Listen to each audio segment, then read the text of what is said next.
Well, welcome everybody to the Toivoan Trainwreck. A couple things before we do get started today.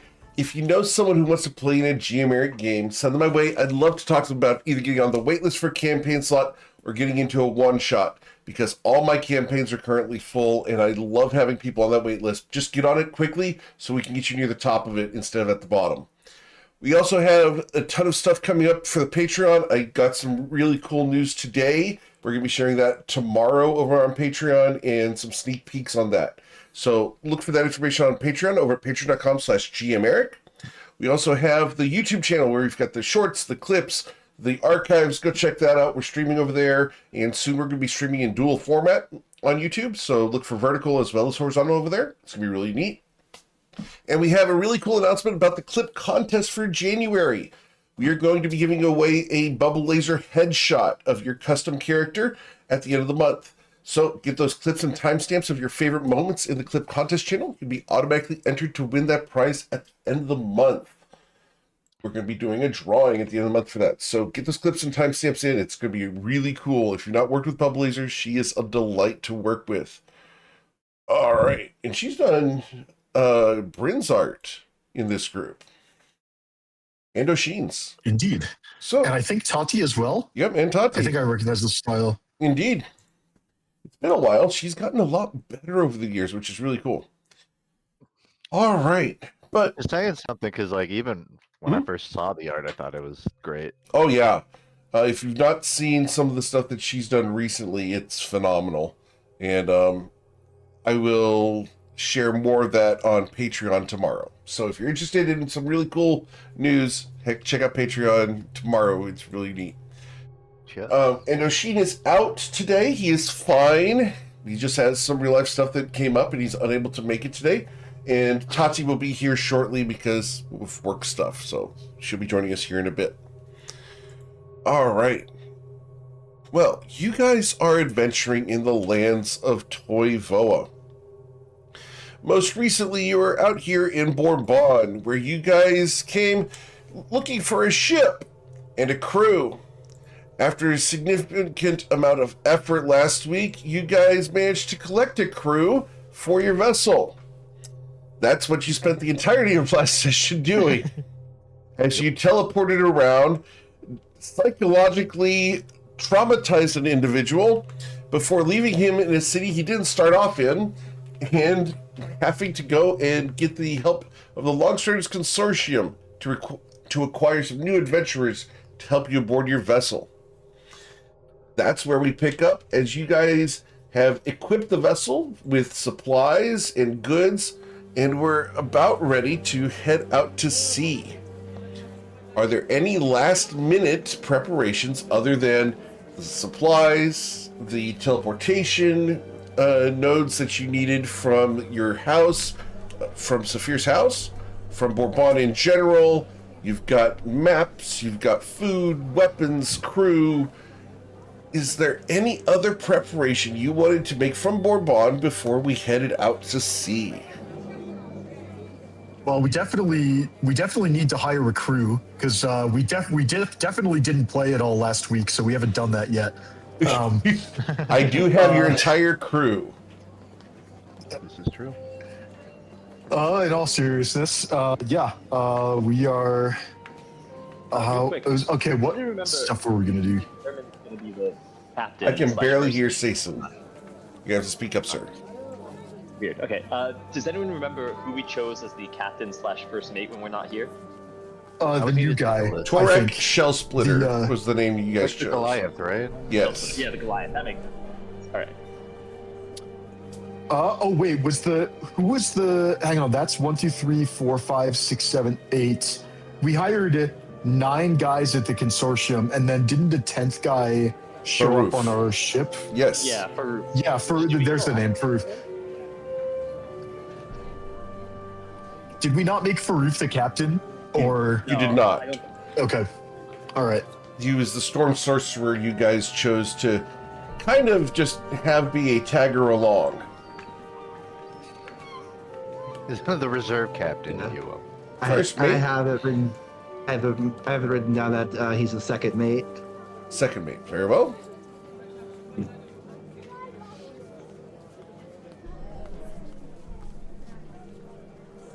There you go. Well, I just wanted to get you guys an image for Torak, Shell Splitter. Here you go. He's a towering individual coming in at just about 6'9".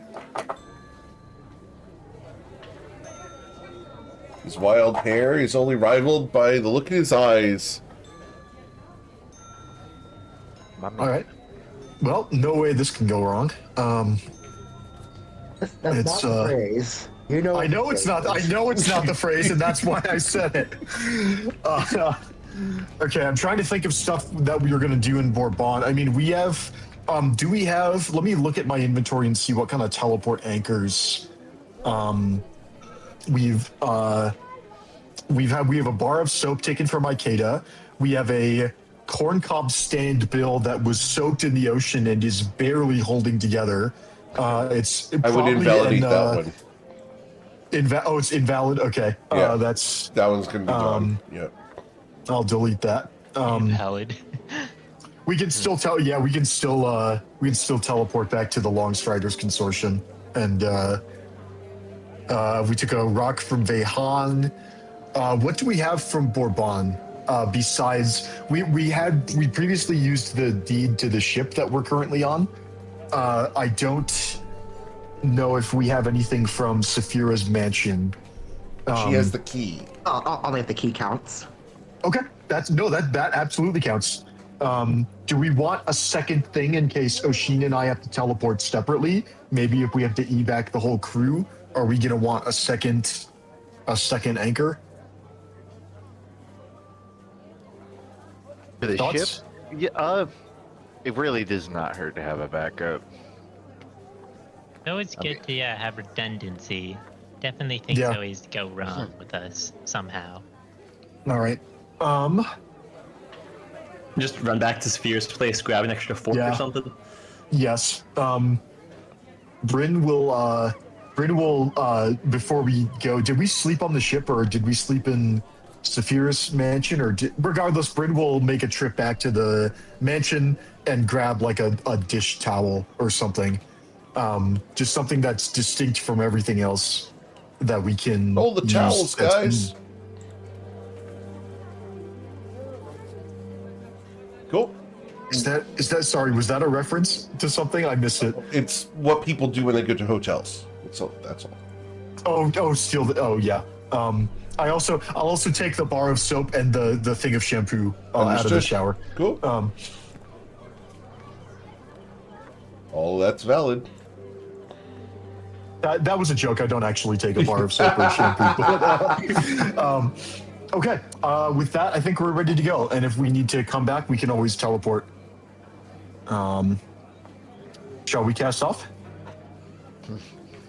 I stopped aware.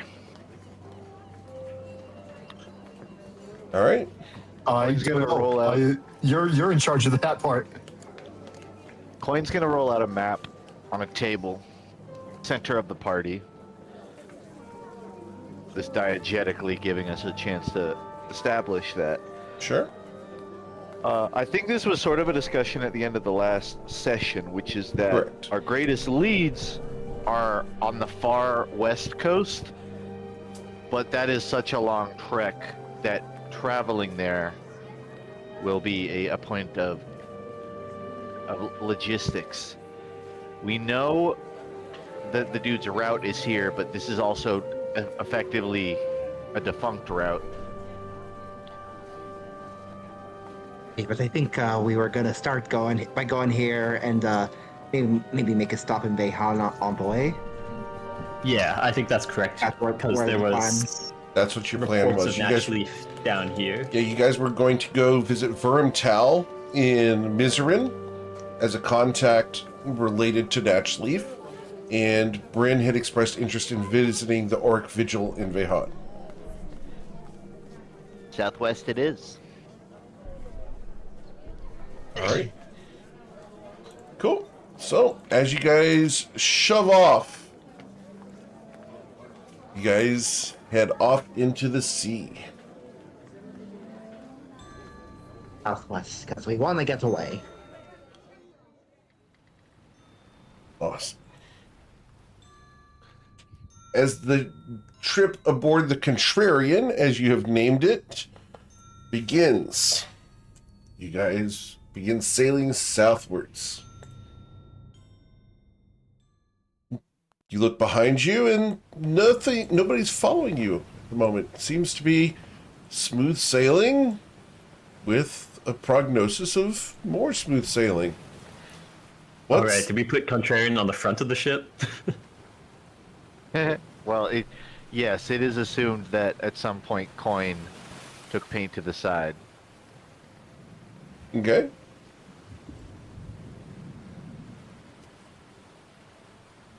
So, is there anything you'd like to do over the span of the next 3 days on your travel towards Vehan? As we're going to montage quite a bit of this.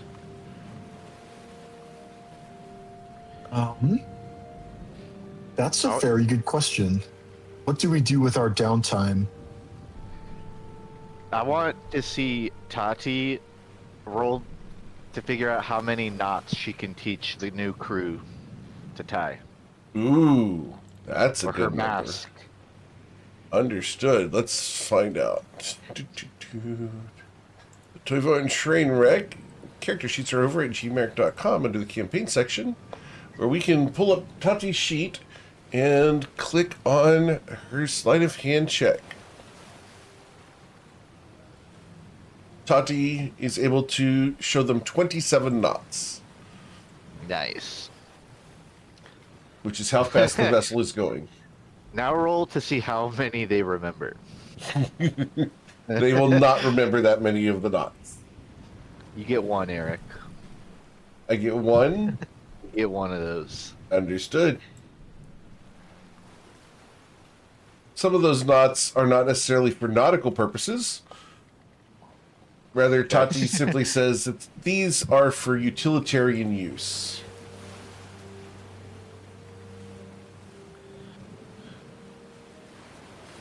All right.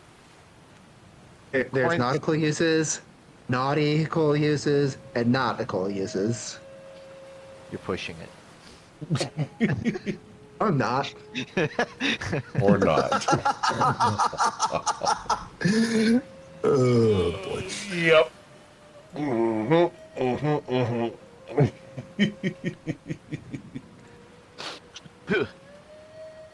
All right. I will be educating the crew on the relevant history of our exploits, and of course, we'll spicing up the tales so that we're gonna smooth out the rough parts, play up the heroic parts, but make sure that they are properly in awe of who we are and what we do. Very well. Which heroic parts are you going to include in that? Gonna be a winding tale that the order of everything is gonna get all mixed up, but I'm definitely gonna talk about acquiring the ship in the first place. I'm probably gonna start to mention the Chrononacrum unless someone stops me from talking about it. I think that depends entirely upon if we're there and over the course of how many days you do this. I'm not going to be subtle about it at all. Like you will hear me talking about it at high volume. So no matter when during that time it is, someone will hear me. I would definitely be in the background, try to make you not. I'm not going to say anything, but I'm aggressively making cutting motions across my throat as you're doing that. Okay, so then I will. Okay, right. Not talking about that part of it, but we did go through the Fey Realms, and we went to the bottom of the sea. We even went to the Shantara Grove. Also, well before that, we blew up a drug lab on Crab Island. Bought some crabs. Provided a dragon-breathing fire in Australia. Oh, that was a very different time too. But also, the rest of them went to hell. Get me. That's the whole thing. Well, it's not in a bad way. It's in a good way. Going to hell to purge the hell of the evil monsters that are evil. Yeah? One of the crew speaks up. Does that mean she's from hell now? Wait, how does that make you from hell if you like go somewhere and then come back? I'm not from the ocean because we're here in the ocean and we're gonna come back to land. He shrugs and heads off. I thought we were gonna have someone cool on our ship. Well, I mean, I had to get these horns from somewhere, right? You're probably born with it. No, she definitely stole them. Didn't you tell me that? Hey, how do you steal something that grows out of your head? No, I'm sure Saphira can tell us. Well, went to the crossroads, met the devil there, took the horns right off his face, and plopped them on mine. Then they stuck there. Pretty impressive. My horns just grew out of my head. And who'd you steal your horns from? I guess my mom. I mean, if we're talking about like why they grew out of my head.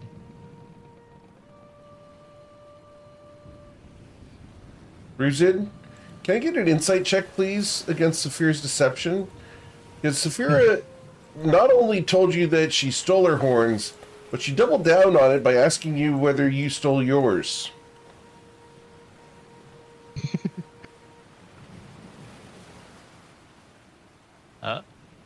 It's not.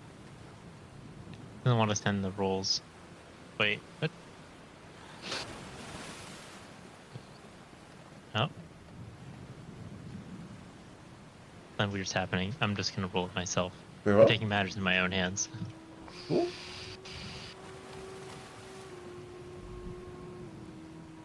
Ruzid, there's some doubt. Saphira might have stolen those horns. Ooh. Maybe she's not actually a tiefling. I'm kind of confused. All this horn stealing is making me confused.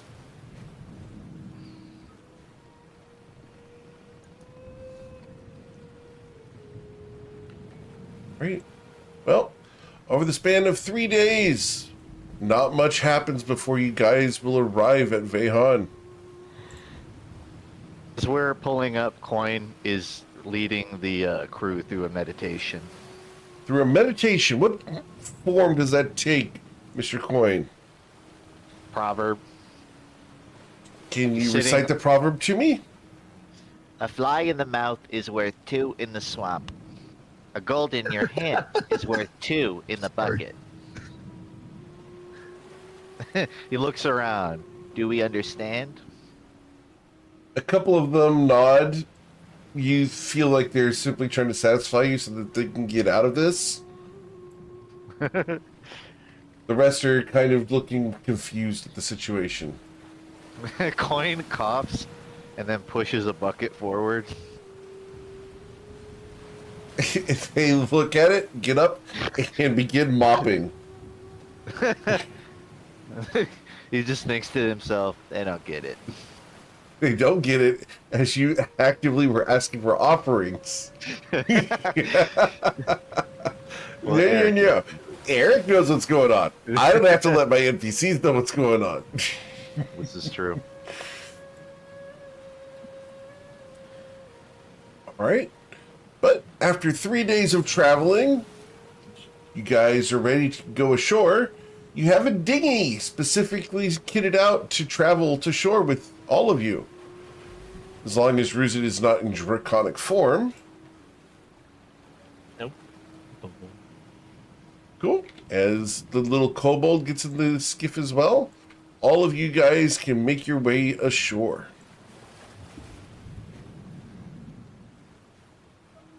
What's the plan? Where would you like to go? What would you like to do?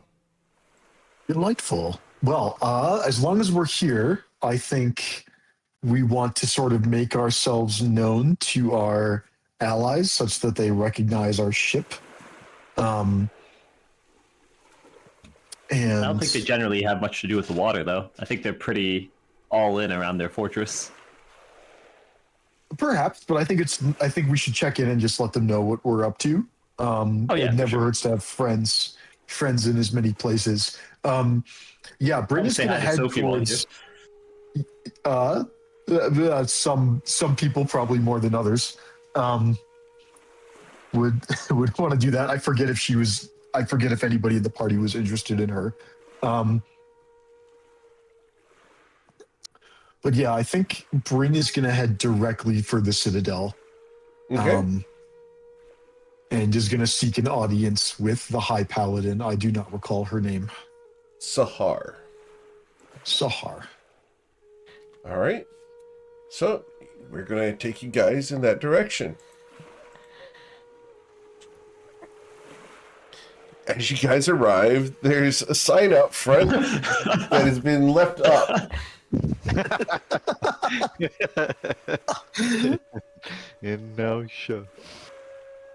They really left it up there? That's crazy. You know it's bad when I can't remember if we put this up or if someone else did. I didn't even pay them to leave it up there. I just left it there. Yep. Yeah, that's why I thought they would take it down the second we left. The wonders of social engineering. Just act like a sign's supposed to get put up and no one takes it down. Indeed. All right. Well, as you guys approach, one of the guards sees you and will stand at attention as you approach. You are recognized.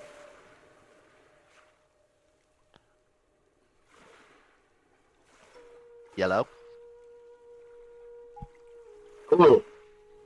Welcome back to the Lord Vigil. Hi. We seek an audience with Sahar if she has any availability. I will see if the matron is available. And he's going to turn and go inside.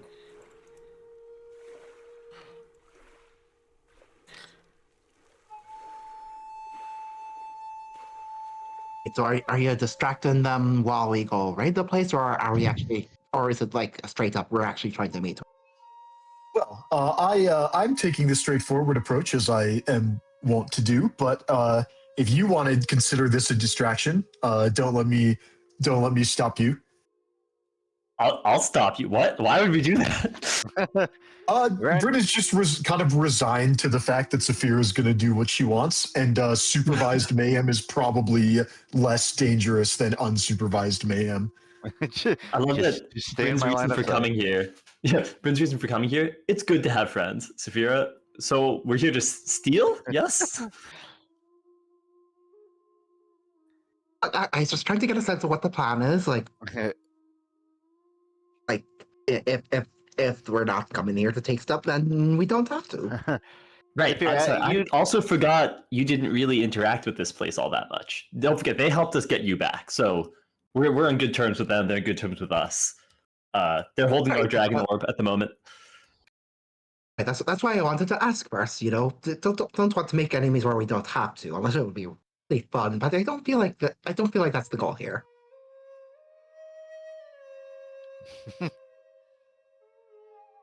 The guard will come and escort you to Sahar's office.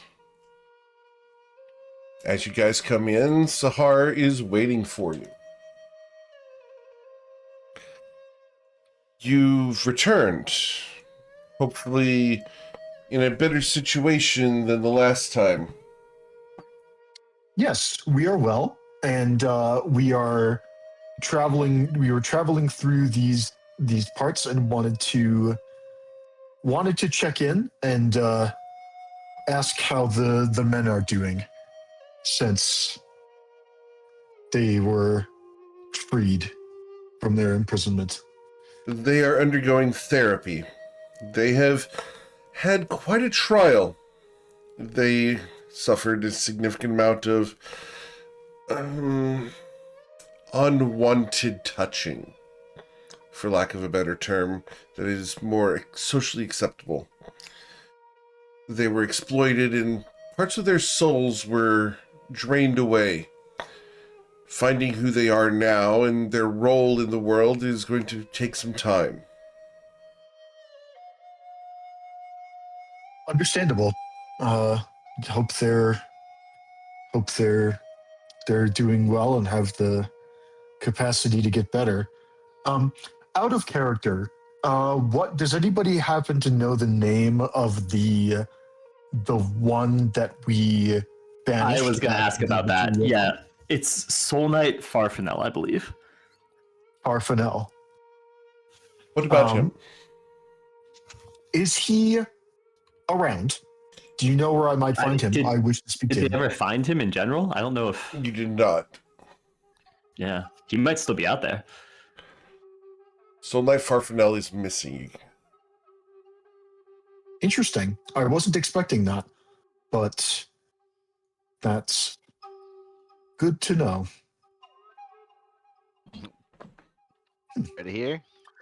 Unfortunate. I was hoping to speak with him. Oh well, thank you very much. Is that all?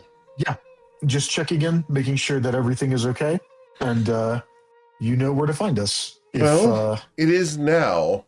We had a crew of the Abyssal Wraith, a demonic vessel that recently was here in Vehan. They managed to sink it and get rid of the possessed structure. We believe it now resides in the Hells and should remain there for a significant amount of time. But other than that, things have been uneventful. We have a tendency to sometimes make bigger messes when we're trying to clean up the previous one. So I just wanted to check in and ask if there was any unexpected fallout from our little venture into the Hells. We took precautions to ward the gates. Entry into the Hells from the Auric Vigil will be more difficult going forward. I'm glad to hear it. Well, I won't take up any more of your time. That's all the business I had here. If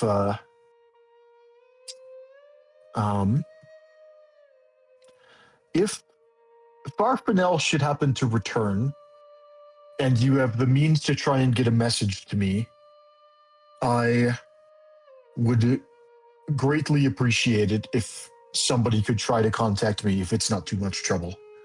It's not that important. More of a personal matter. Interesting.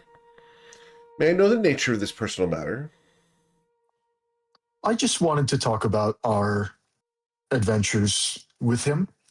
I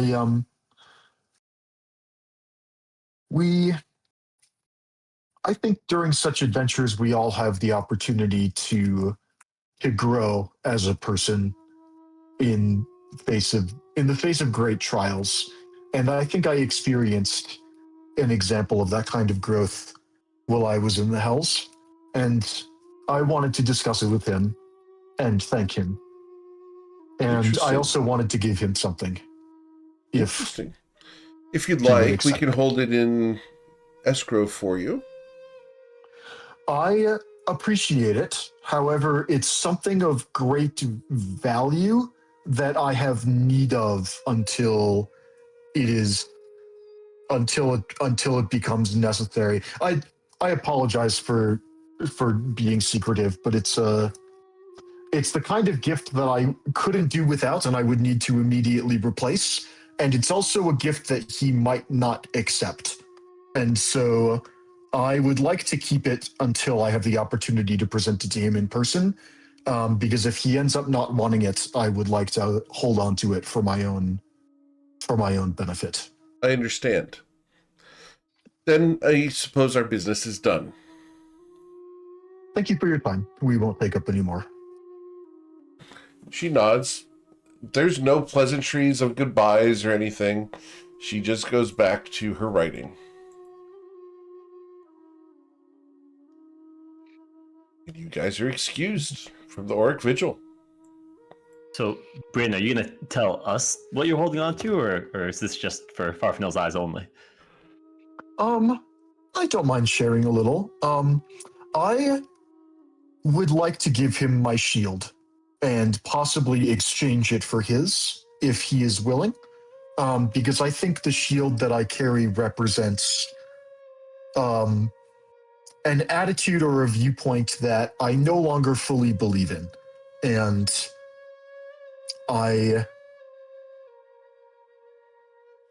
I think maybe it's time for a change. The reason I didn't want to leave it here in escrow is because it's a +2 shield, which makes it very valuable and also has saved my life on a number of occasions. And so I don't want to give it up until I have a suitable replacement. But What's, if you don't mind me asking, what's the mindset attached to the shield exactly? has anyone in the party ever told you about Sootmouth?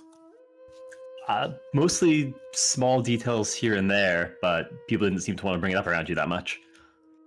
I can understand why. Sootmouth was a gnoll that we encountered in Australia, and Bryn disappears. he was Bryn, Gemflower, Oh, wait. Oh boy. okay. ceases to be on the material plane of existence. As one does. Oh, man. I'm cool with that. Yeah. Okay. Yeah. You got a random event. You got a random This event. is It's gotta be This is gotta silence. you know, It's gotta be silence. wild magic surge. It's okay. I did not think we were going to do this, but okay, we're going to do this. Not a great feeling when the DM didn't think. Look, there's lines where we can go and lines we can't. All right, Bryn, you return a week later from your perspective, but instantly to the rest of the party. So to be clear, we don't see him leave at all, or like he flickers in and out? Flickers out, and as he returns, his makeup has been redone. He's gotten a haircut. He's got new eyeliner and lipstick, and there's a temporary tattoo on the side of his face. Gesundheit. I don't know how that is connected to your what just happened? I'm guessing out of character that Bryn just like somehow got kidnapped to the Fey realm and spent a week in a party with Silas and Crystal. Yep, that's exactly what happened. Okay. Because I someone don't know- pulled a string because you said a specific word. Really? Oh yeah, Okay. yeah, and you can thank Damon for this. All right. I will. Nest egg of a joke. What the hell? Profusely. This is No, a I don't- out 2-year. of character. This is a 2-year trigger, guys. Just saying. Out of character, I have no idea what this is, because if people are speculating that this is related to the secret that Bryn gave to Silas and is no longer is to share, this isn't it. Everything that Bryn is going to share is No, I everything mean that Bryn is nest gonna egg share is in. public. This sounds like a bit Damon set up like 2 years ago, and none of us even clocked it. Well, I'm impressed Citizen's that Eric- definitely thinking you're revealing the big I'm sending you a secret right message here, Bryn. One sec. Okay, and but what could Stacey have possibly expected Bryn to say that Bryn hasn't said in 2 years? What on earth is going on? There you go, Bryn. But that's not the secret. It's a different secret. Yeah, but he Okay. Damon made it so that Silas was paranoid about the That's secret. fair. That's absolutely fair. And upon arrival at the Blue Palace, you would have been kind of questioned a little bit, interrogated over donuts and beignets about the fact that you were starting to talk about a adjacent topic. But after getting it cleared, he sent you back. Politely but firmly say, no, that's not what. I'm not gonna go back on my deal. This is anyway. Very well. That's very funny. It is funny. It is very Fey-like. It fits the character. I just had to jump through the hoop of, hey, look, he's protecting his situation. Absolutely. I'm a little disappointed that he thought that Bryn might. He's paranoid enough that Bryn is not trustworthy with this matter. But I think he would have forgotten about it and simply done it as an enchantment in case, like a contingency. well, they say that the people with trickery in their hearts are most paranoid about being on the receiving end of trickery. So very true. If that's can't be what true. Look at Saphira. Okay, as there are exceptions, of course. Yeah. Anyway, as I was saying, how long have I been gone? How long have I been gone? 20 years. You haven't.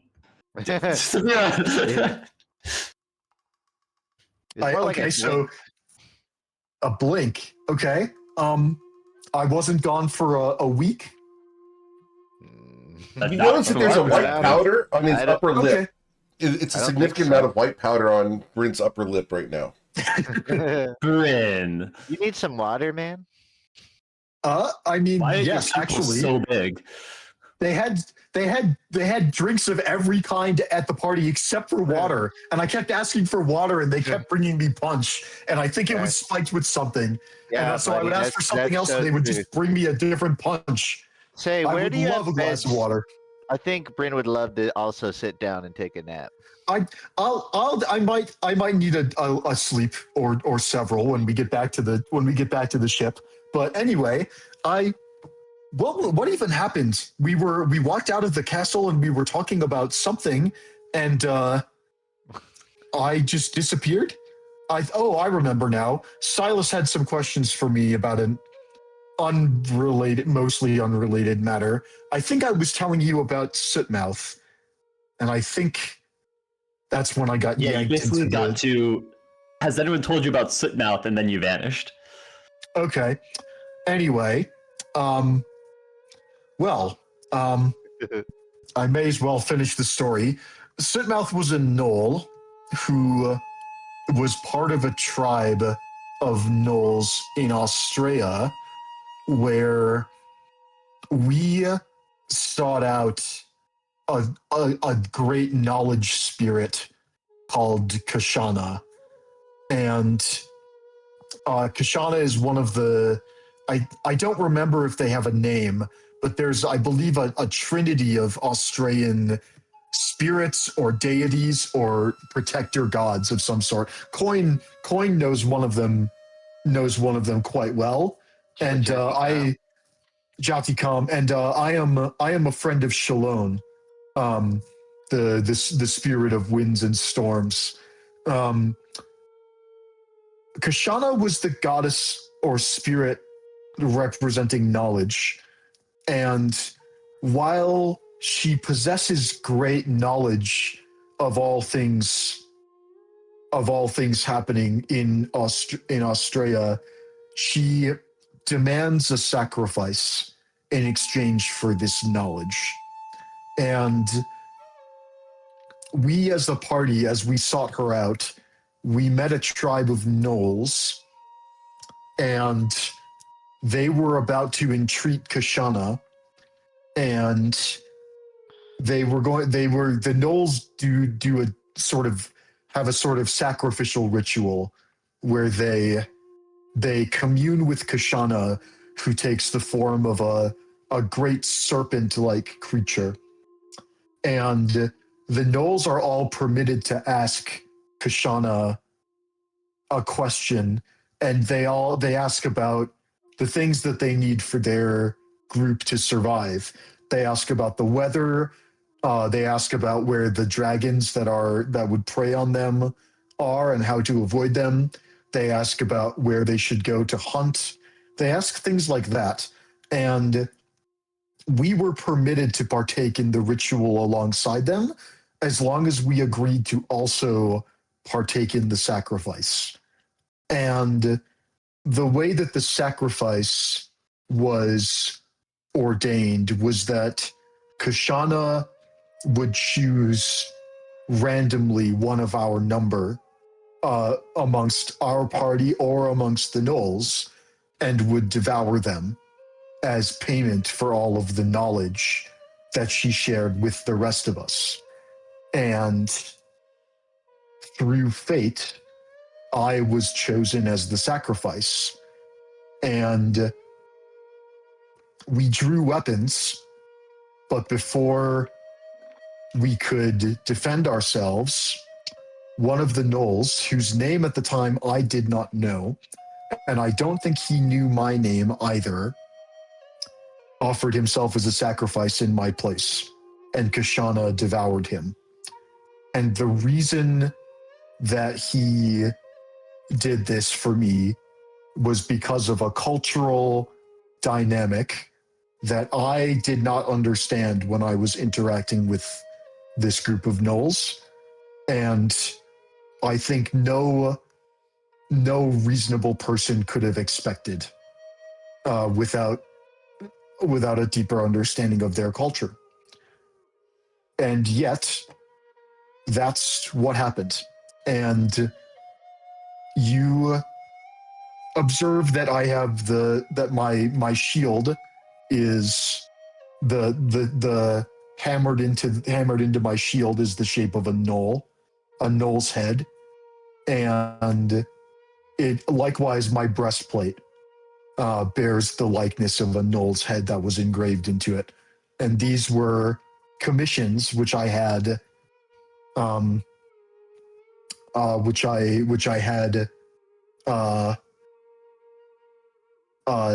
I purchased upon our return to Nausha after that particular adventure, because my encounter with Sitmouth and the Austrian gnolls led me to reconsider some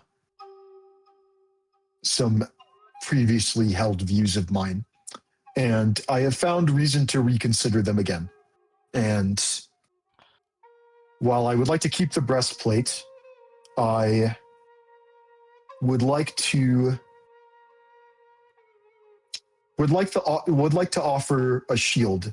I would like to offer the shield as a gift to an acquaintance who taught me a powerful lesson without realizing it. Please, Bryn, you don't have to. I appreciate it, but You don't wear a shield coin, and you'd probably just hammer it into a Grode's head or something. Or But that lesson. we'll never know. besides, if you wanted me to enchant you a shield, I would happily do so. Although I don't think I've ever seen you carry one. But That's what I'm saying. I don't want one, but I'm honored. no, I would like to offer Farfanel, excuse me. I'd like to offer Farfanel to trade shields, because I would like to keep the breastplate as a reminder of the lesson that Sitmouth taught me.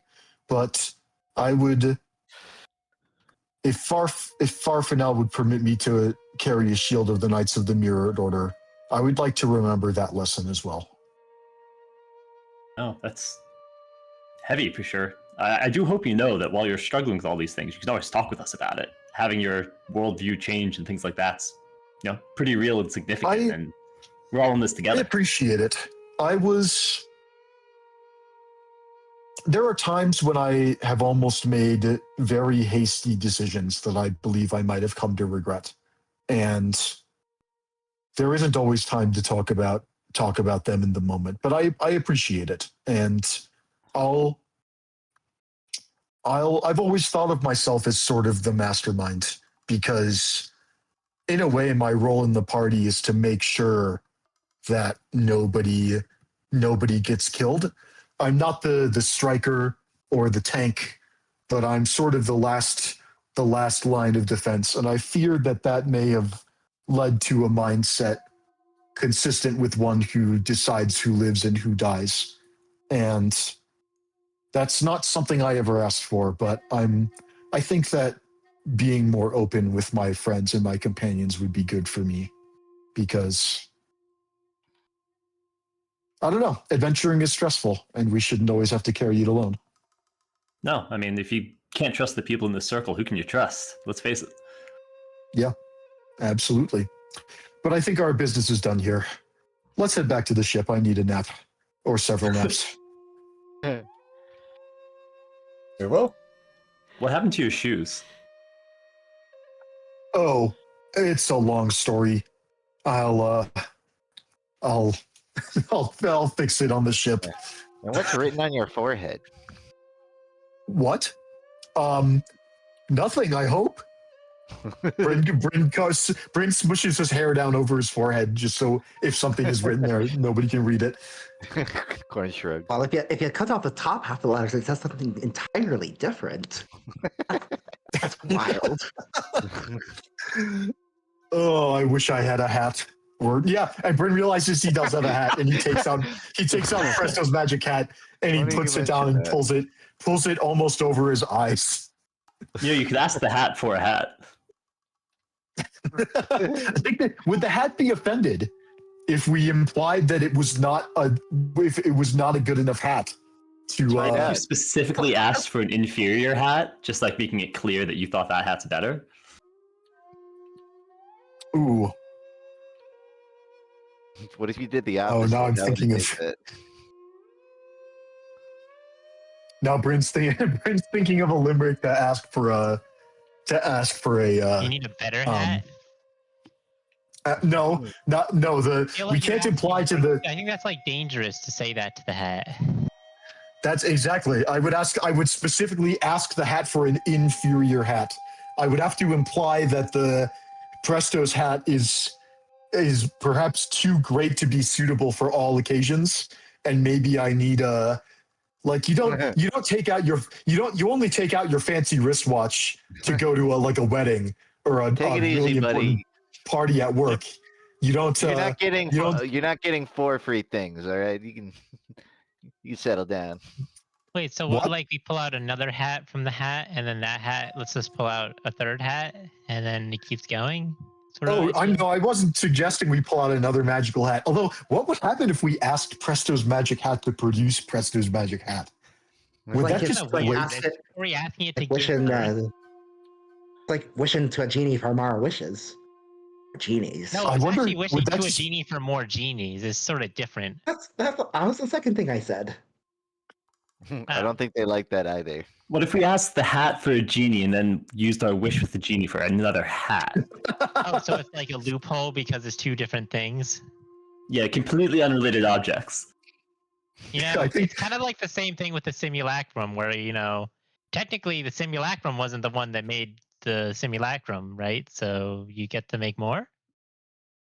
Well, but there's the issue of a soul and a reflection of a person's soul, and if a simulacrum can't make another simulacrum, well, I mean, you could sculpt one, but it wouldn't have the same. I don't know if a magical hat that produces that generate. We also don't know if the magical hat is generating items out of thin air or if it's pulling them from somewhere else, like stealing them. Something from someone else. That we've never figured that out. What if you asked a magic hat for something that you know there's only one of that you have? Ooh, that's actually a very good idea for an experiment. Is there a unique but not important magic item? Like, I don't want to try and pull the walking stick of Zarud out of the hat because I think that would just break time. But is there like the waterproof hat that we stole from the Pirate King that could pirate ghost? What about the Maybe necklace that could be something. And it's my mother's tooth. You can't reproduce that. Your mother's tooth. Okay, that's. Do you want to lose that though? What if something goes wrong? What? So what? Well, the worst thing that happens is we pull it out of the hat and then it just is there again, but it's just coming out of the hat, right? I mean, maybe. I'm down to try it if you are, but I'm worried if we ask for like your mother's tooth, then like it'll give a different tooth. Yeah, we Is that how you got the hat? The hat. We know the hat has a sense of humor. I'm sure the hat has thoughts, and I'm sure we'll find them out in a way that the hat thinks is amusing. That's what I'm worried about, is that I don't want to test the waters with stakes that are too high, because that's how That's how Eric gets 6 more months of content. That's how that happens. Is we try and pull a genie out of a hat, and the genie just like banishes us to the astral plane because he's pissed. And then just like we've got a 4-month interlude before we come back to the material plane. Which I would not complain about, by the way. I just For the record, I have a new Just campaign bring starting back next another Friday night. forehead tattoo. I have a new campaign starting next Friday night, so feel free. Oh boy. perfect. The Toivoan Trainwreck gets its first spin-off show. It's our alternate selves in the astral plane. When we pissed off a genie, we all go back to level 1, and the Friday night campaign gets to play us. Anyway, if anybody can think of like a singularly identified astral holes. Campaign date for the next Oh, Wednesday night group, whenever that That's happens. so funny. If anybody can think of a singularly unique item that we could try and pull out the hat, but we wouldn't, there's no chance of it getting confused for something else, and we wouldn't miss it if something went horribly wrong.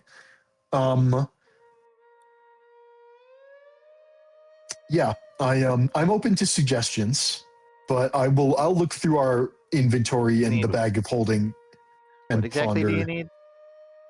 We are trying to discover if you pull something out of the hat, does it get created out of nothingness, conjured, or does it get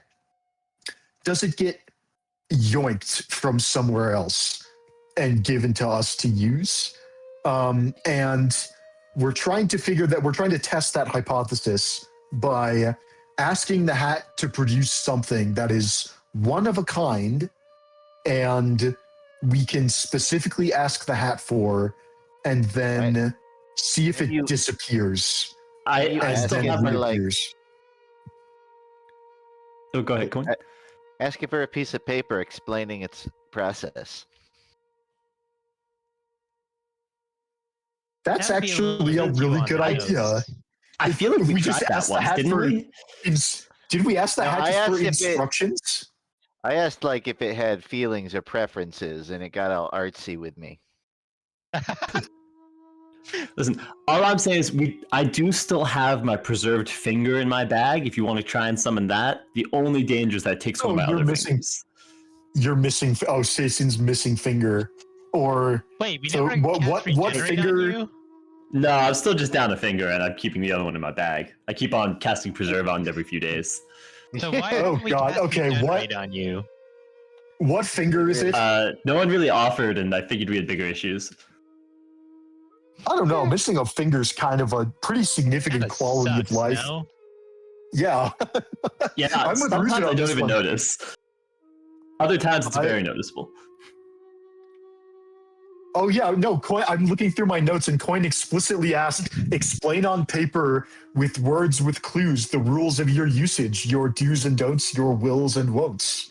Oh yeah. And I don't remember if we ever actually got anything. I don't have the result. I just have the poem. It I came think up we a did, few I think it hours. was- Got distracted and actually never got that submitted into the hat, if I remember properly. That's so funny. Well then, Really? perfect. It sounds like we've already done the work. We just have to turn it in.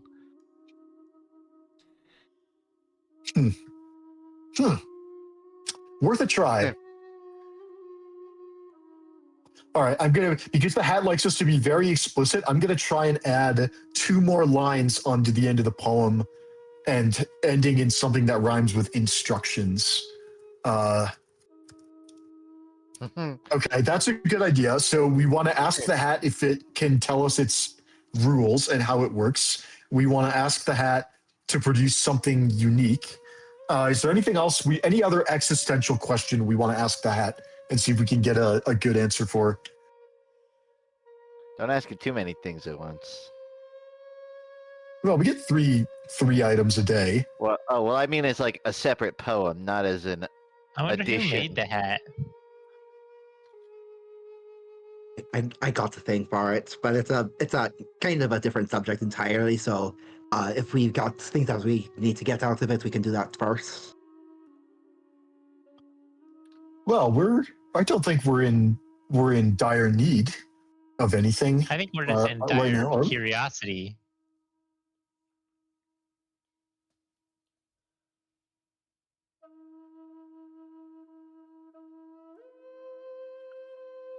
Let it rip. Yeah. Yeah.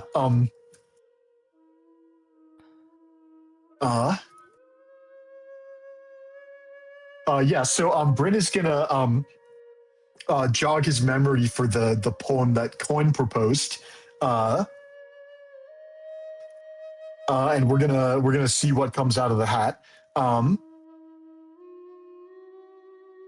Okay. And Bryn is gonna take the hat off his head, forgetting in his excitement he's gonna forget that he has something impossibly embarrassing written on his forehead, and he's going to recite into the hat, "You, hat, I want you, explain on paper, with words, with clues, the rules of your usage, your do's and don'ts, your wills and won'ts. I pray that you answer our frantic deductions and grace us with printed copy of your usage instructions." Wow. And then he's going to reach into the hat and see what happens. As you reach into the hat, you feel a warmth in the hat. Oh, It's no.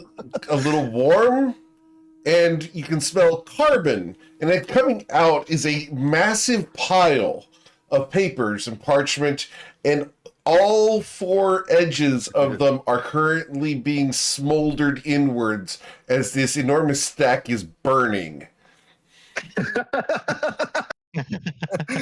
Oh, the hat is such an asshole. I love it. As you look at the front page, it's encoded. You can't read any of it. As you flip them over, trying to put them out, the magic burns through these pages and eats away at the instruction manual. You have to respect it. You really have to. Yeah. Okay. We definitely learned something about the hat. I'll say that much. We didn't specify the language, and we didn't specify that they shouldn't be on fire. That's so funny. Okay. I feel like even if we did specify the language or if it's on fire, it would just be like, so much information that we could never figure it out. Like maybe the text is super tiny or whatever. I think it always finds some way to make it so we don't understand what it's trying to do. Yeah, if it's not on fire, it's sopping wet, etc., etc. Yeah, clearly it doesn't want us to fully understand all of its secrets. Either that, or it cares about toying with us more than it cares about us knowing how to use it. And you know what? I'm okay with that. The hat didn't ask to be in our possession. It didn't ask to be bombarded with limericks occasionally in sets of 3 per day and being asked to produce a variety of magical items. The hat has its own personality. It doesn't owe us anything. But anyway, Something else falls out of the hat. It clitters to just falls to the floor and ching, ching, ching across the ground. Unasked for, there's a gold star. Bryn will take the gold star and he will affix it to his fix it to the front of his coat like a badge. You should put it on your forehead and cover up, that. It's got like one of those little safety pins through the back. I don't want to stick it through my forehead. I could put it on the hat and then cover it up with the hat. But at that point, I'd rather the gold stars. No, the gold stars for me. I earned it. The hat appreciates. I wrote 80% of that limerick. Well, but the hat appreciates me, and that's something you can never take away. Okay, you can have it. For the record, guys, this is literally a straight-up reference to the Greatest American Hero TV show from like the 1980s, where the main character loses the instruction manual in episode 1. And he has no idea. Really? He has no idea. The entire premise of the show is he's a superhero. He has a super suit granted to him by aliens. They give him the manual, and he loses it. In the first episode. Is this different? Is this a different reference than where Presto's Magic Hat is from? Yes, it's a combination of Price's Magic Hat, which was the D&D cartoon on Saturday mornings, and the loss of the instruction manual from Greatest American Hero. Well, an excellent and So excellent no one knows how it crossover. works. As it should be. Yeah. I think it's funnier that way, personally. Cool. Well, we found that out. Do we still want to try and pull Satan's finger out of the hat, or I shudder to think how the hat could misinterpret that. Don't Like, linger, I'm get open the to it. finger. Just preferably specify the one that's not attached to me. Damn, Don't linger, almost. get the finger, huh? Almost I got would second definitely finger. specify Satan's. It's your right ring finger, correct? I'm trying to remember if it's my ring finger or like my. I want to say it was my middle finger. I don't totally remember if I'm being honest. I should know this in character. I believe In it was your ring character, finger. You would know. I believe it was your ring It was finger okay, great, ring because finger. you reserved the right to continue flipping people off. That does seem reasonable. Yeah, that's right. And it wasn't the thumb. We know that. Yeah, because you wouldn't have been able Isaac, to hold your tell sword. me? Can you tell? I think we rolled like a D10 because he had to bite off one of his fingers and he got like a 9. We had to roll for each finger. Actually, it was a whole thing. But right, you had to make a saving throw against each finger. Oh man, this do we campaign want does to some put the finger weird somewhere where we stuff. can see it, so we see what happens? I'm a little scared about getting an identical finger somehow. But I guess the experiment. If you're down for the experiment, I am too. Horrific is what you're trying to say? Like some eldritch horror is Well, I gonna mean- appear? It's not out of the question. We know the cat, Now I'm the hat starting to has get a little scared. And I don't wonky really sense get of humor. scared that often. Well, we haven't even written a poem yet, so let's start by Jason. To be clear, it's the ring finger on your right hand is what's the one that you had to remove. Yes. How about this? Let's get back to the ship first, and then not do it here in the Yeah. center of town. Oh yeah, where no, I still if have we to. do We're not pull going to do Eldritch this. finger out. We're not gonna say this. We're not gonna do this here. I still have to write a poem. But yeah, I just want to make sure that I ask for the correct finger and specify that it's the amputated finger, the amputated ring finger on your right hand, because that's unique. There's not. Do you have is there a statue of you anywhere in the multiverse? Like, have you ever that I'm aware of. had yourself sculpted? All right. It's entirely possible that Raphinus has a shrine to you or something. Yeah, sure. that would be That's really totally in the funny. realm of possibilities. What? Somebody She would synchronized it. totally do it just to mess with you. We can all agree with this. Okay. If she knew we were trying to pull a finger out of a hat and did it just to mess with me, I totally agree. If she prepared all of that ahead of time, I'm actually scared. In a creepy side universe, that is not canon, sitting inside of a castle, there's a table with Satan's napkin, the fork he used, the plate, the chair, the table itself, the candle he blew out, the cup still with his lip stains on it. Everything's laid out, and Raphinus eats across from this every single night. I'm so glad we're not in that world. In the universe that is canon, there's all of that, except she sits next to him instead of. No, we're not doing that. But creeper version, yeah. Anyway. So, you guys return to the ship and disembark? Or, sorry, you leave Vehan. We embark. Embark. Thank you.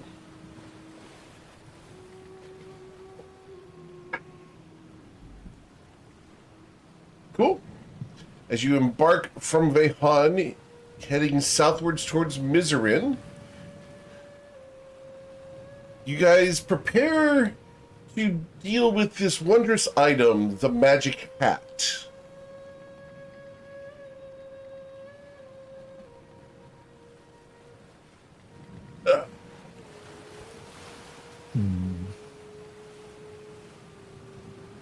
Yeah, Coin, you should get the key ready. Always Is is. it really gonna be I- that bad? Surely something that Well, horrific doesn't happen. Hey, what's the worst? I also get that. God damn it. Okay, well now we're not doing it. think if the hat wanted to screw us over, it totally could. And now the question is, does it find our attempts to discover things about it charming, or is it going to spit in our face? And it's kind of 6 of one, half dozen of the other at the moment.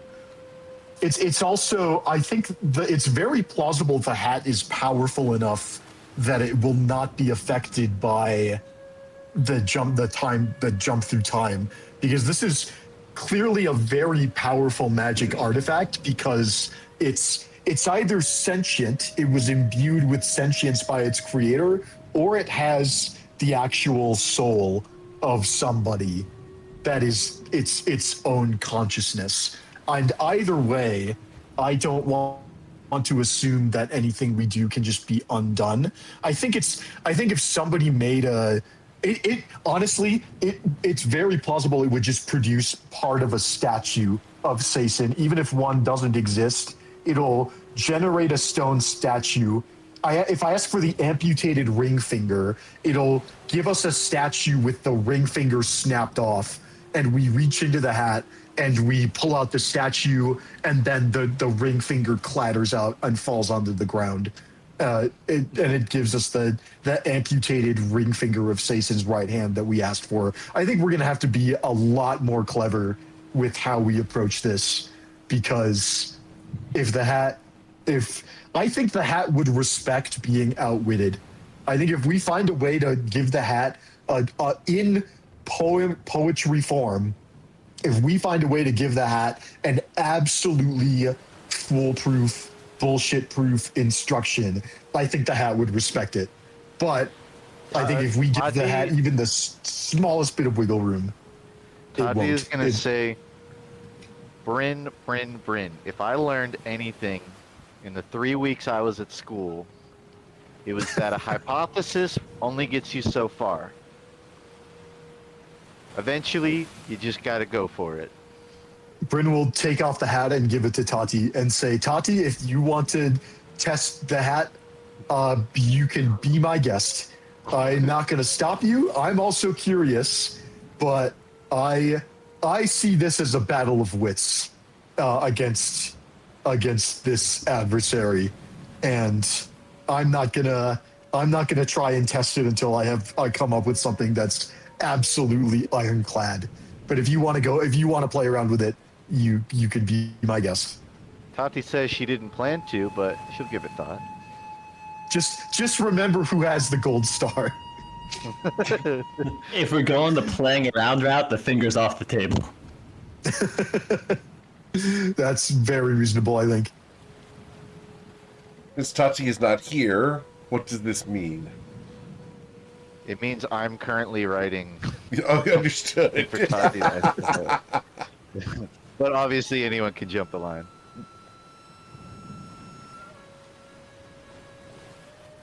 His coin delegates to his assistant. Remember, even from session 1, Tati and Ruzid have been in the employ of Seatoad Coin. They just get paid in IOUs and favors. Except the one time Ruzid did get paid. I think Ruzid got paid like 4 silver pieces one time. He's rich. By Kobold standards? As a question, because we're doing a little bit of exploration while you guys write these. Ruzid, I'm going to bring up the map. Where the hell is Ruzid from? I remember. It's like... Zoom in. I believe it's somewhere like around over here, I thought. Understood. I don't remember. I'm trying to remember the name, but it was a long time ago. Somewhere in my notes. Or onto your home area. It was near Sherelle. Yes. Near Sherelle. Somewhere around here, Very well. probably. In the like woods. Cool. I just There's need like to some know for swamps in the reasons. area. Not that I have a new campaign starting up next Friday night.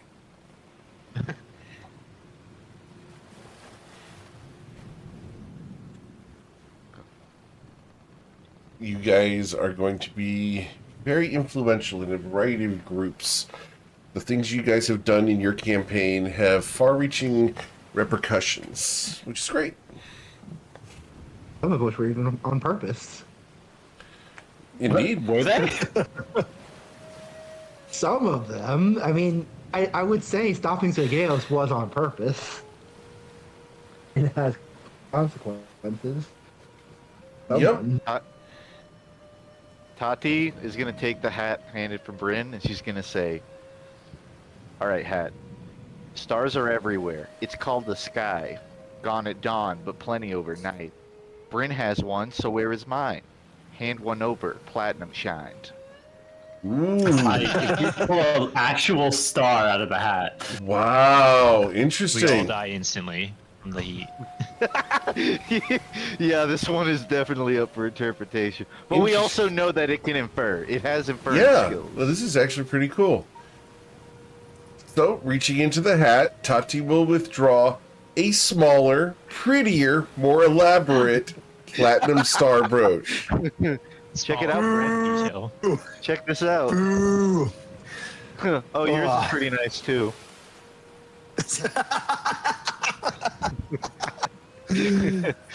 Oh.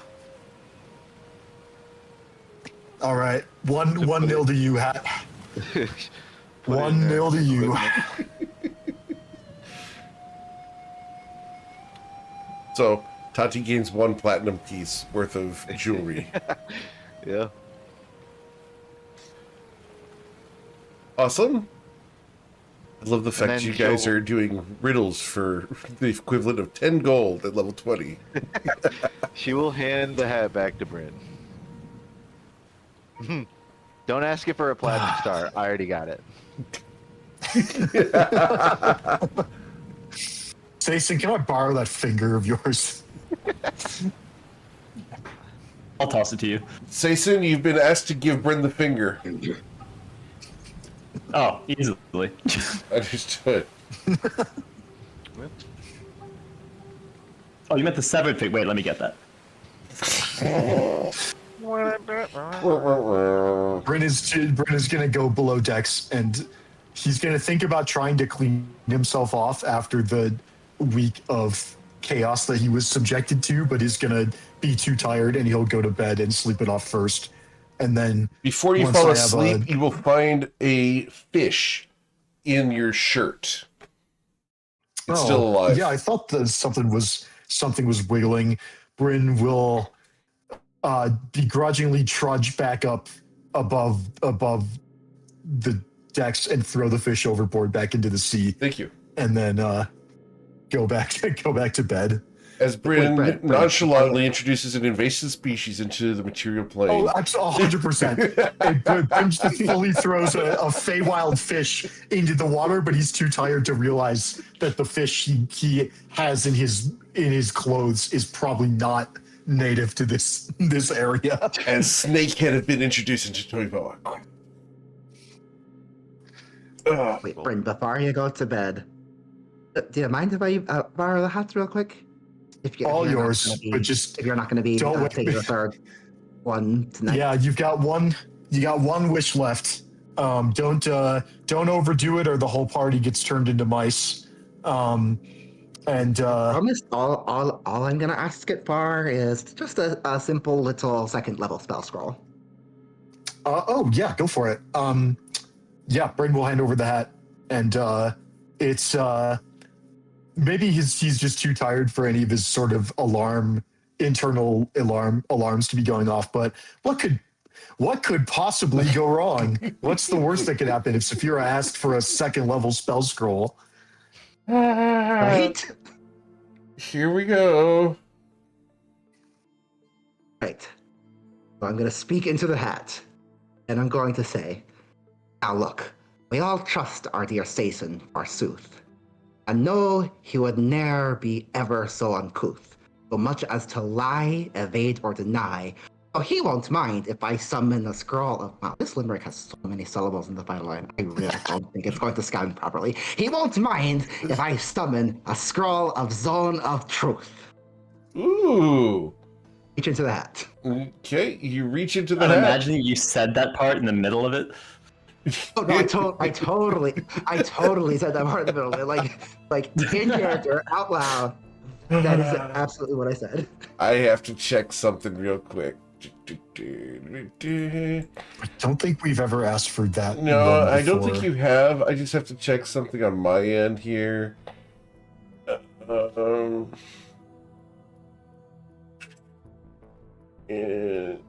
Inventory. I'm not holding one. Nope. Awesome. Cool. So, a scroll comes out of the hat.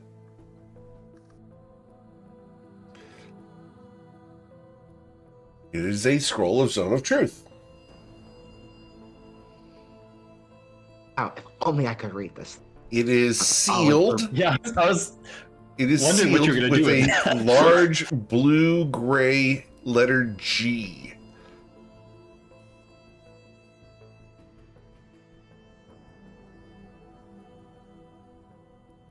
You have no idea who that could be. Whoever this G is.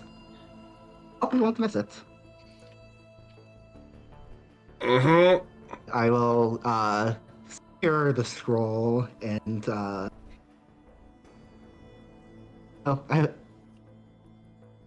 wait for Bryn to wake up in the morning. Understood. In bed and make sure that it is well guarded. Cool. Bryn? Especially because I was not nearly subtle enough to prevent Jason from knowing what I did. Yeah, he's not concerned because he knows you can't read that. All right. Do you return the hat to Bryn? And he's going to bed. I'm going to return it to him in the morning. In the morning. Are you going to try for a third one? We already got it. That was the third one. That was the third one? Okay. He's just trying to bait us. I'm doing my best. All right. So, you guys get a long rest. Bryn, you're able to get cleaned up. The mirror helps. The writing that had been placed on your forehead had been done in lipstick. So it does do that smearing thing if you've ever had to clear off lipstick off of a forehead. Not that I've ever had to do that before. A couple times. No, Yeah. not particularly. Yeah. Look, wet eyeliner is easier than lipstick, guys. Just saying. Take your word for it. Yeah, be glad. Anyway, you're able to get cleaned up, Bryn, get your hair did and everything. All the remains of the party at Silas's place have been washed away.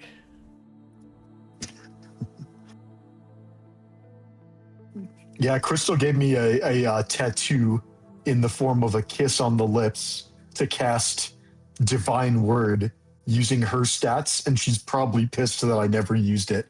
So Bryn still has a magical tattoo on his face. Yep. Haven't used it yet. Still could. Still could. All right. So, Bryn, Saphira said she's going to return the hat to you in the morning.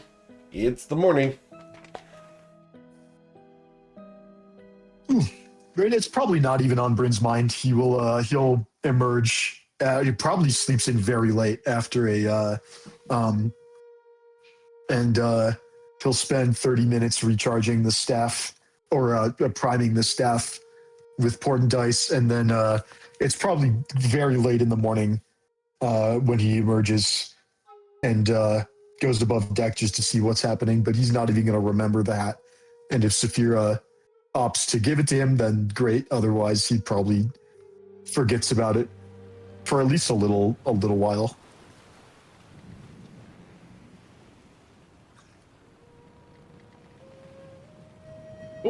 Vera will come up to him wearing the hat. Wearing the hat? Oh. Understood. How'd it go? Right. Well, Got what you wanted?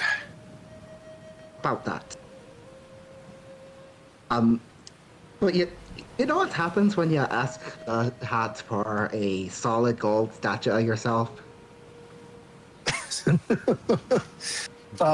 No. Would you care to enlighten me? Oh no, I don't know either. I was just messing with you.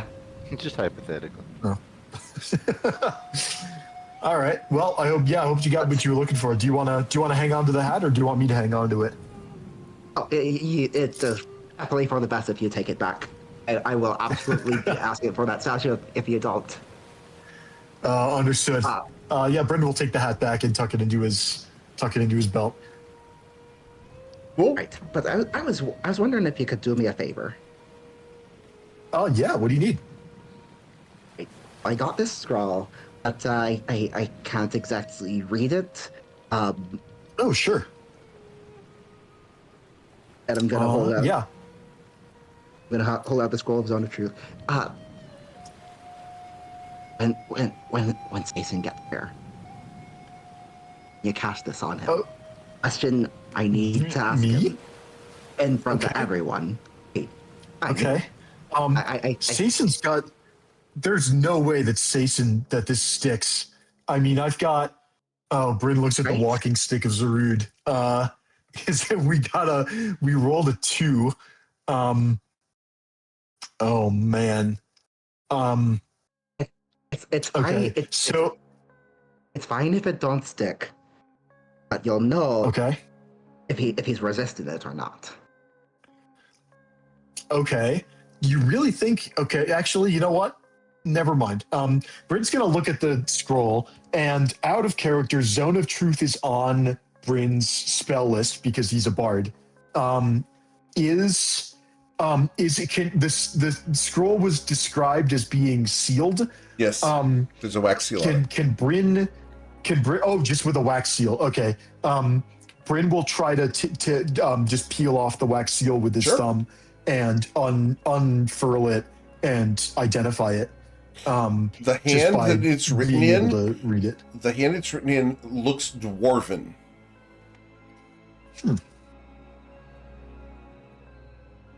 Curious.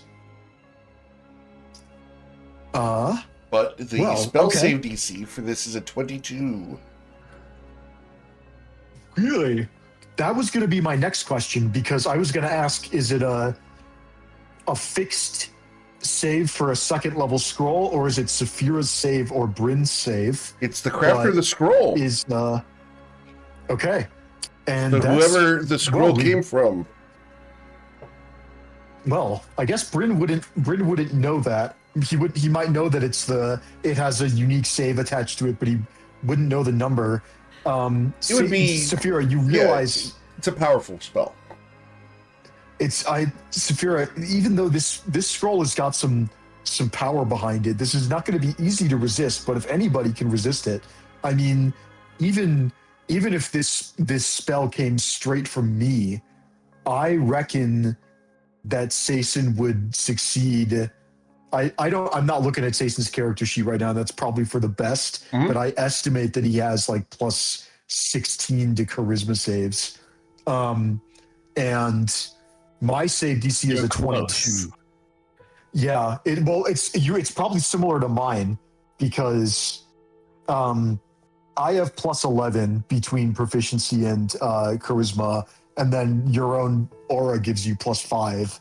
And so I'm guessing you have something on the order of plus 16 to saves, and my DC is a 22, which means that Sason has a 75% chance of succeeding.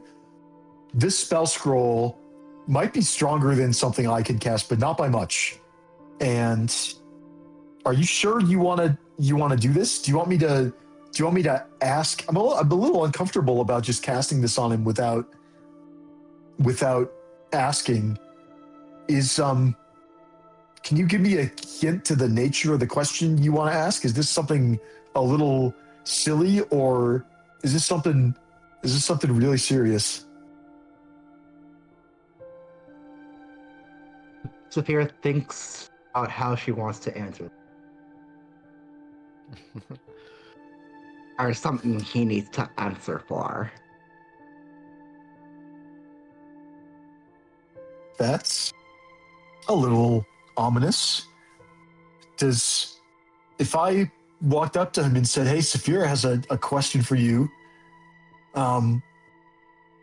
would that be the kind of thing that would cause him to be scared? Or, look, I just don't want to rock the boat, metaphorically speaking. It feels like it feels like I'd be slipping a truth potion into his drink, even if he probably is going to resist it. Just the fact that I'm doing it just doesn't feel great. Like, is there anything else you can tell me before I go up and just cast this on him? Right. Okay. Oh, here's the deal. Remember that place where the 12 spiders hide out? Where everyone got teleported to all different places? Yeah, I remember that. I just want to prove he did something that was very me-like. He won't admit it. Okay. Things like actually too serious. Okay, I can respect that. I'm up for a little prank now and then. Not everybody gave me a 9 on the Law of Chaos scale when we did our self evaluations. Yeah. All right. How do I approach this? I think if you and I approach him together, I think if I cast the spell on him, he'd be a little bit he wouldn't like it, but then if you ask him the question quickly enough, he'll sort of figure out what's going on and won't be too mad. Shoot, let's go for it.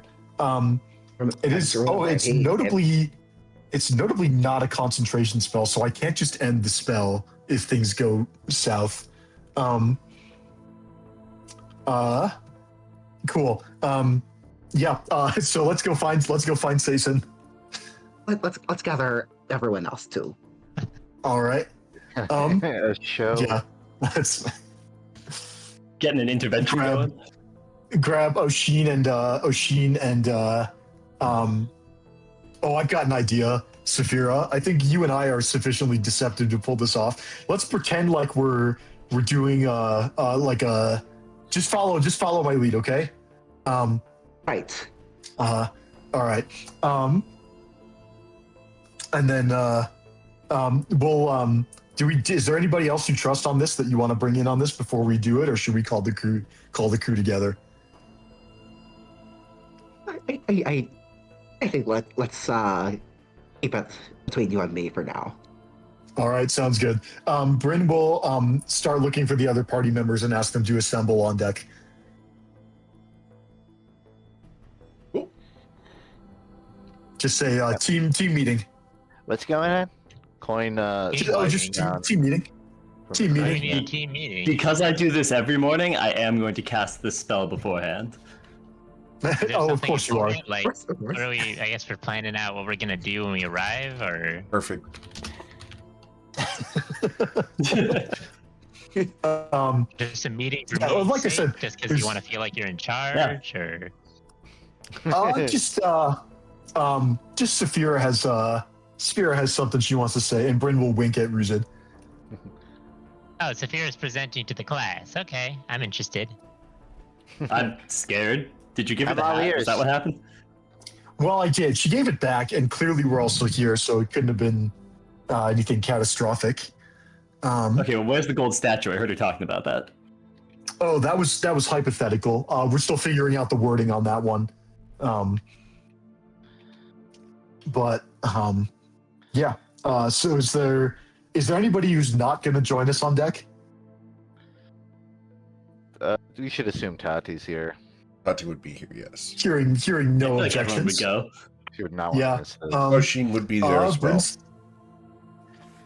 Bryn's gonna put on his best sort of performance mannerism and say, "Well, everybody, we've had some stressful experiences recently, and I just think that we all could do with a good heart to heart and share some things that have been on our chests, and Bryn is going to be Bryn is going to position himself so that he's sitting next to Saphira in the circle, and then with one hand behind his back, Bryn is going to, as a subtle spell, cast the Zone of Truth out of the scroll, and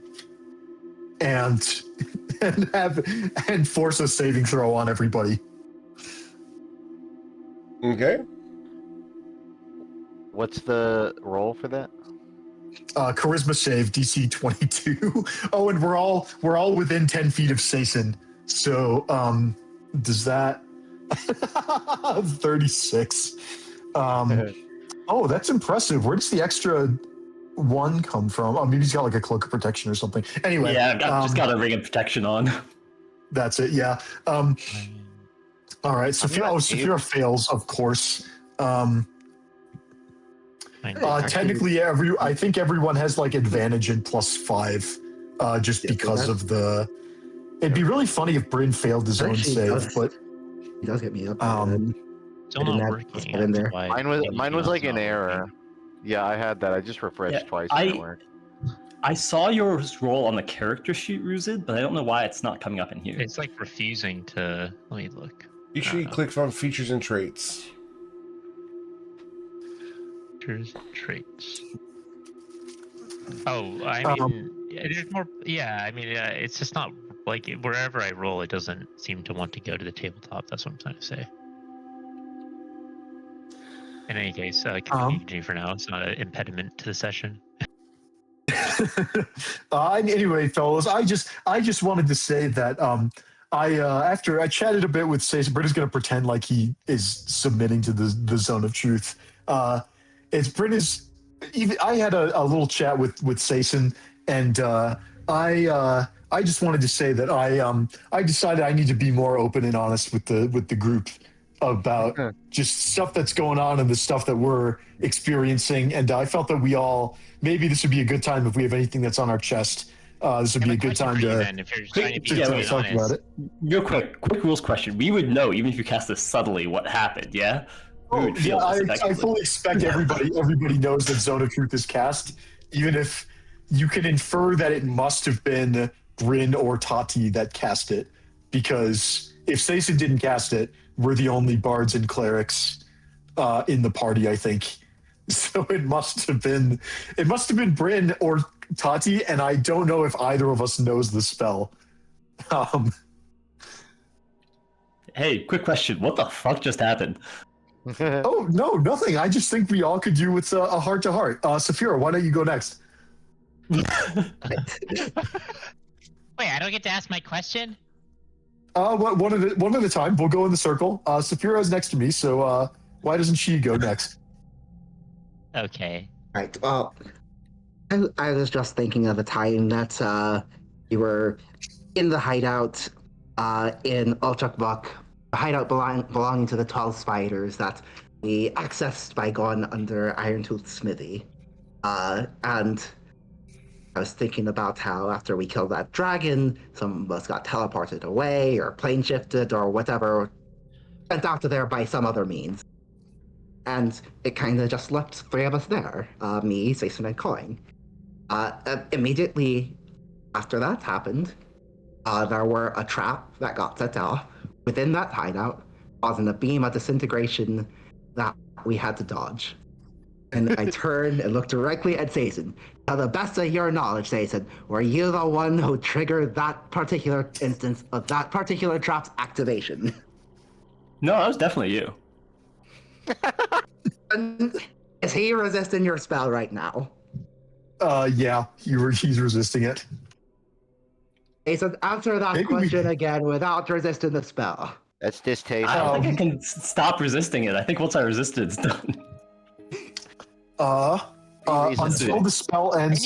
Oh no! A creature that until the spell ends, a creature that enters the spell for the first time on a turn or starts its turn there must make a charisma saving throw. So you do have to repeatedly save. And while Sason could probably succeed forever because he has +17 and advantage, and he probably would just never fail this on his own, unless he got extremely unlucky. He does get the opportunity to choose to redo the save and fail it if he wants.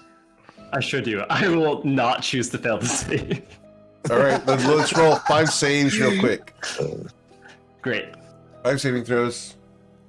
Just for the record. Let's see where we're at, say And something. they're all with advantage and Yeah, +5. I know. Could He needs to roll like double technically. fours. all good. Double fives or worse.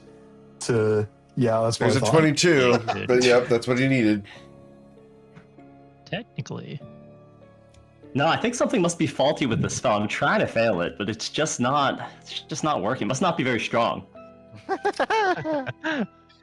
Well, Saphira, does that give you the answer you wanted?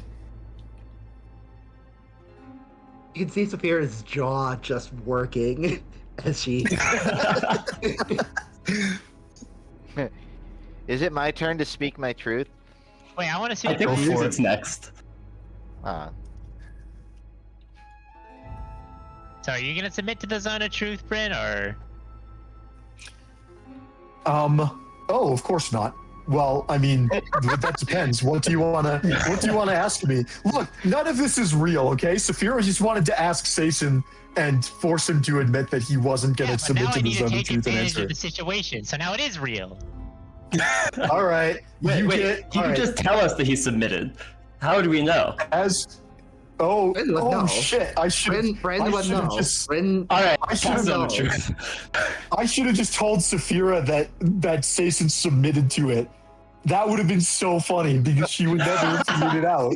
I'm so mad that I missed that. All right. Syson's Well, in control of the situation. all right. I'm casting Zone of Truth. Penance, as penance for this prank, Bryn will submit to Sason's Zone of Truth and will truthfully answer or at least not be deceptive about the first question that somebody Do you have any asks him. involvement in any way with the book about the tales? No, for the love of all the gods in the multiverse, no. I didn't write the book. I don't know why Oshin thinks this bit is so funny. It just baffles me. But no, I didn't write the book. Why, Oshin? Any of That's them. funny too.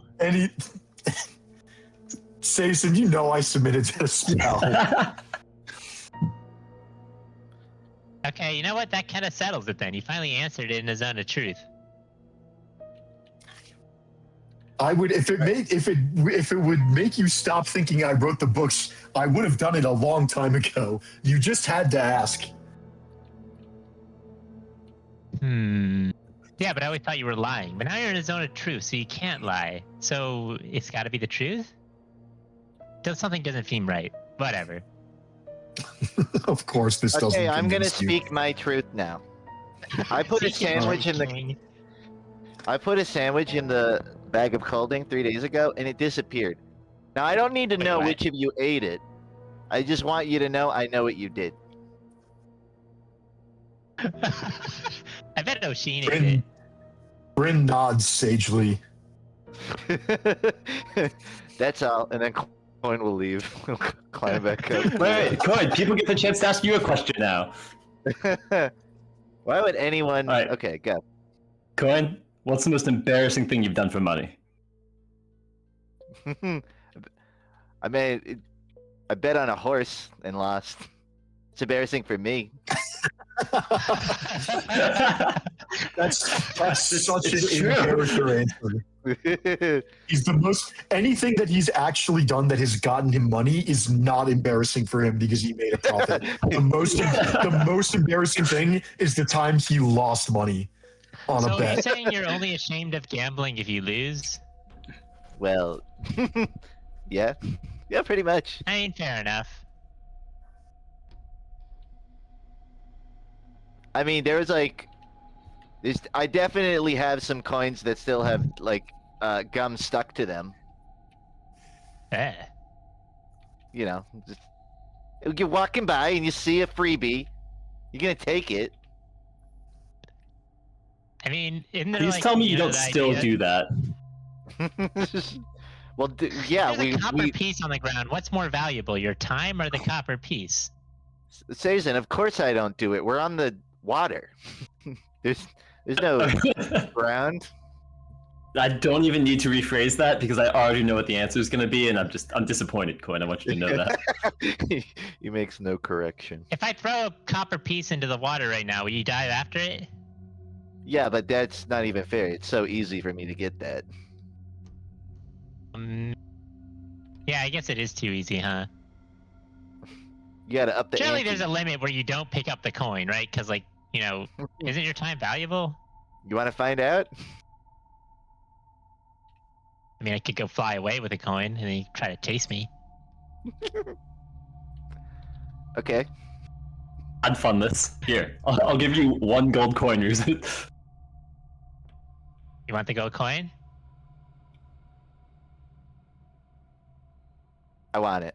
How about now? I need to, before you fly away, how much are you willing to put on the line to test this? Because One you need to gold consider. coin? You need to consider what extent I will go to get that.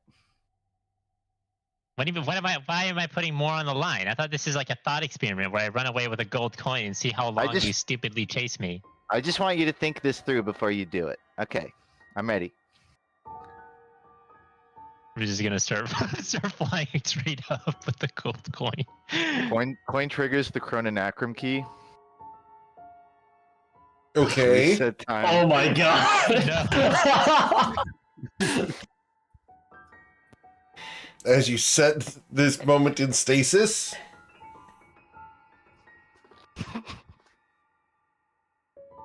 Cool. Yeah, Wait, which key I'm is it? serious. The key that casts time stop, or the key that like? This is the reset timer. This is the reset going timer. to send us Yeah. back in time. Cool. Oh, to the point at which I left with the gold coin. Well, before that, it's gonna go to the last save point, which would have been like Was this morning? this morning post crew recruitment. Yep. Nice. Cool. Wait, So- but we know that the key was used, right? If I remember correctly, we know what happened after the right before the key was Presumably, used. yes. Well, this morning is after you guys left Mayhan. Right? Yeah, we're still in the ocean. Right, you're It's in the ocean. But right, yeah. Cool. So you reappear on the ship. And Coin, I would almost argue that this is like surprise attack, but Coin like a surprise round, which is Coin immediately lunging at Ruzid Sure. to find this coin on him. I don't have the coin anymore, do I? Or do I? No, you would because items persist even through Yep. time. Oh, you're correct? right. So you would still have it. So sleight of I hand. am- Coin's gonna sleight of hand to try to take it off of him. In awe of the waste of resources that just occurred. Coin rolls. Go on. I have advantage on sleight of hand, but only a +3. Oh, Was this the gold coin you were looking for? You were trying to keep away? you just hear so many curses from Ruzid. You don't think you've heard Ruzid like curse? I think I'm gonna save the stream from this one. But you also say that there are many. You. It just keeps going on for like 10 or 20 curses in a row, and then when he's done, he's like, Coin is paddling the. "You."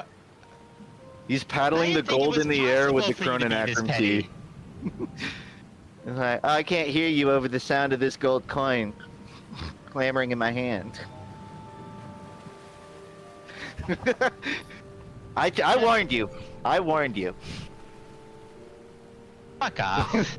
It's going to. I honestly respect it. I never want to test Coin again on this one, but jeez. All right, and I'll go ahead and roll for how long it's going to take the chrononacrum key to reset. Sure. Roll 1d6 plus 1.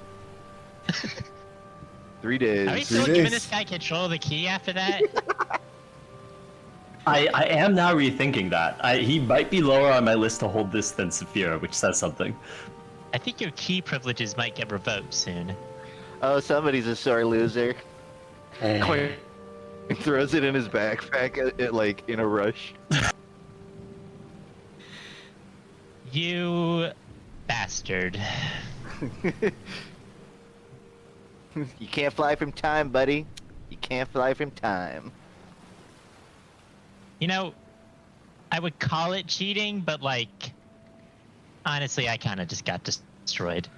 This is Coin's like monk training actually poking through a little bit. Also like his poor decision making, but I regret nothing.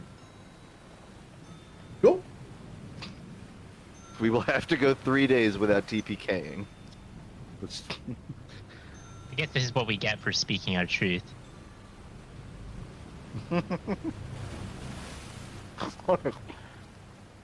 You guys seem very mad at me. I'm gonna go up to the crow's nest until you're not. That might And take then a he while. I'm not even mad. I respect that.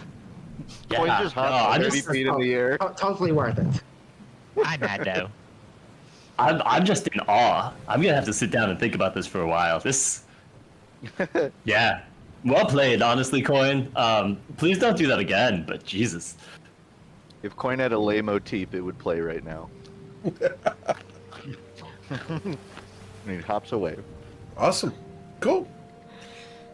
Well, you guys spend the rest of the morning getting back to the same point in time that the chase started, Yeah.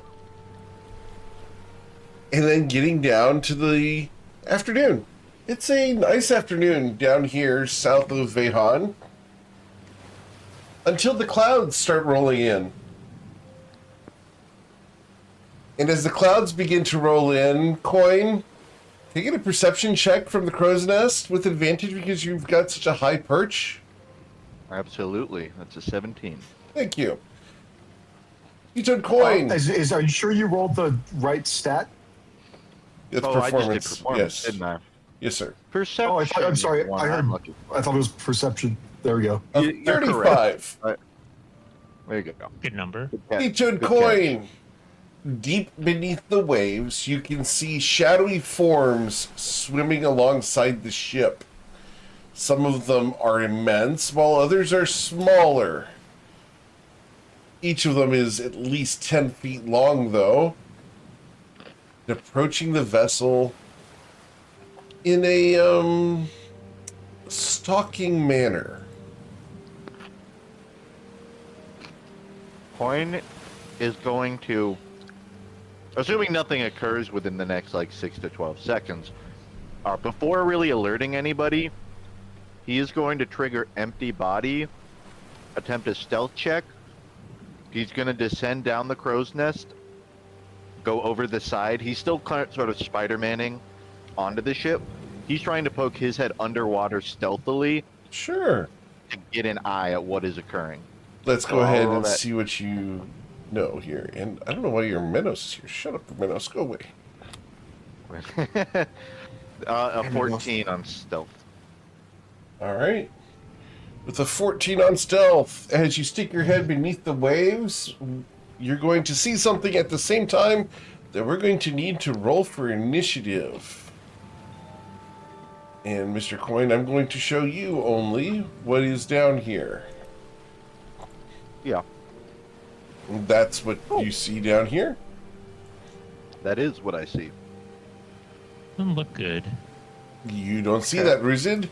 Where would the rest of you be on board the ship? So is this what happened? Are we at about the same time yesterday? Oh no, we're in the afternoon now.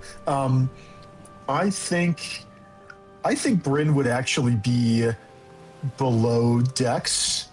I think Bryn thinks that everything that happened in the false morning was just like a fever dream. Because when we went back in time, Bryn would have been asleep, and then he would have woken up in his bed a couple hours later with Presto's magic hat on his person. That would be Saphira surreal, would yeah. not, because he had it when we went back in time. And so Bryn is like, did I just dream that Saphira and then Bryn is gonna go up on deck in the morning and see Saphira and think, did she have the hat last night? No, I have it. Oh well, it doesn't matter. And then Bryn's probably gonna go back downstairs and do something academic, like start on a spell scroll or something. So Brit is probably is this like one of the hatches, like the main hatch that gets you below You're free deck? to place Yeah, yourself wherever you want to be. Brit is probably just like below deck and would not come out unless he's called by the rest of the party. Okay. Cool. Well, as we roll for initiative on the rest of the party here, we're going to do that.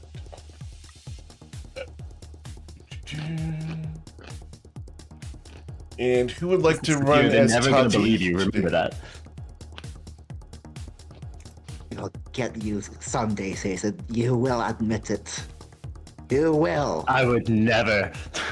Who's going to run as Tati tonight? All right, I will.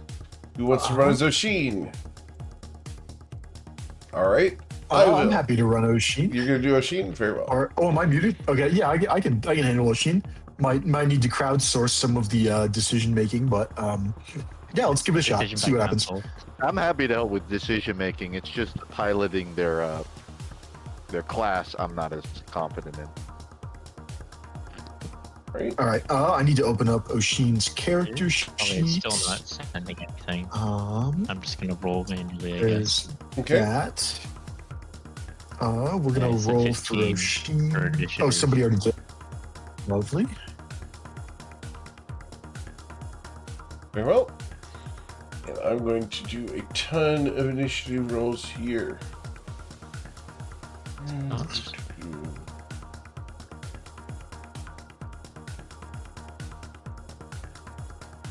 Sweet Dice finally got you out in the ocean. I can bring some fun things to bear.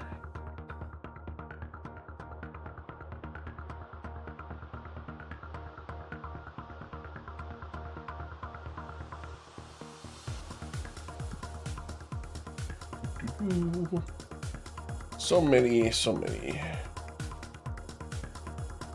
Big place. Yeah, the ocean. Ocean is indeed a big place. It's a big place. You don't live too far from the ocean, IRL, right? No. Do you go often? No, not really. Not really? I'm not a beach guy. Okay. That's how Florida was for me. I lived like 10 minutes from the beach, and I just never went there. All right. Well, starting off as Coin sticks his head under the water. Coin, you are seen. And we are going to start by, at the far side over here, swimming. And we are going to swim from here. And we can swim 30 feet. 30 feet and dash 60. Cool. And then over here we do the same. And then rising up from the water at this point in time would be this creature. As a Leviathan surges out of the water, it's going to start by moving towards you guys. It moves up to 120 feet, so it's going to leap over the ship. And as it does so, it will crash down on the far side of it. We're not going to leap over yet. We're going to come up to here. Yeah, there we go. And we're going to issue a tidal wave. So, as this wave appears, as a bow wave across its chest, it tries to wash everybody overboard. I need each of you to make strength saving throws of a DC of 24, or suffer 30 bludgeoning damage and be knocked backwards away from it. If Bryn is canonically below Dex, does this affect him? You do not get affected by this. Okay. Brutal. All right.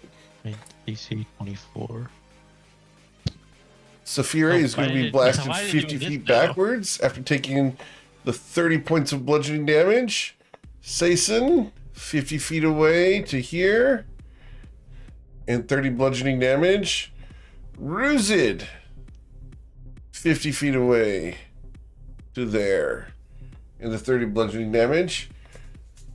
Tati's saving throw is gonna fail. Oh my lord. Tati goes overboard, taking 30 bludgeoning damage. This like a huge sea serpent, I guess. What Yep. we're looking at. Huge sea serpent. Whoa. What was Oshin's saving throw here? We'll run that. His strength saving throw was a 27. He'll stay standing there. And he takes half that damage, so 15 damage to Oshin.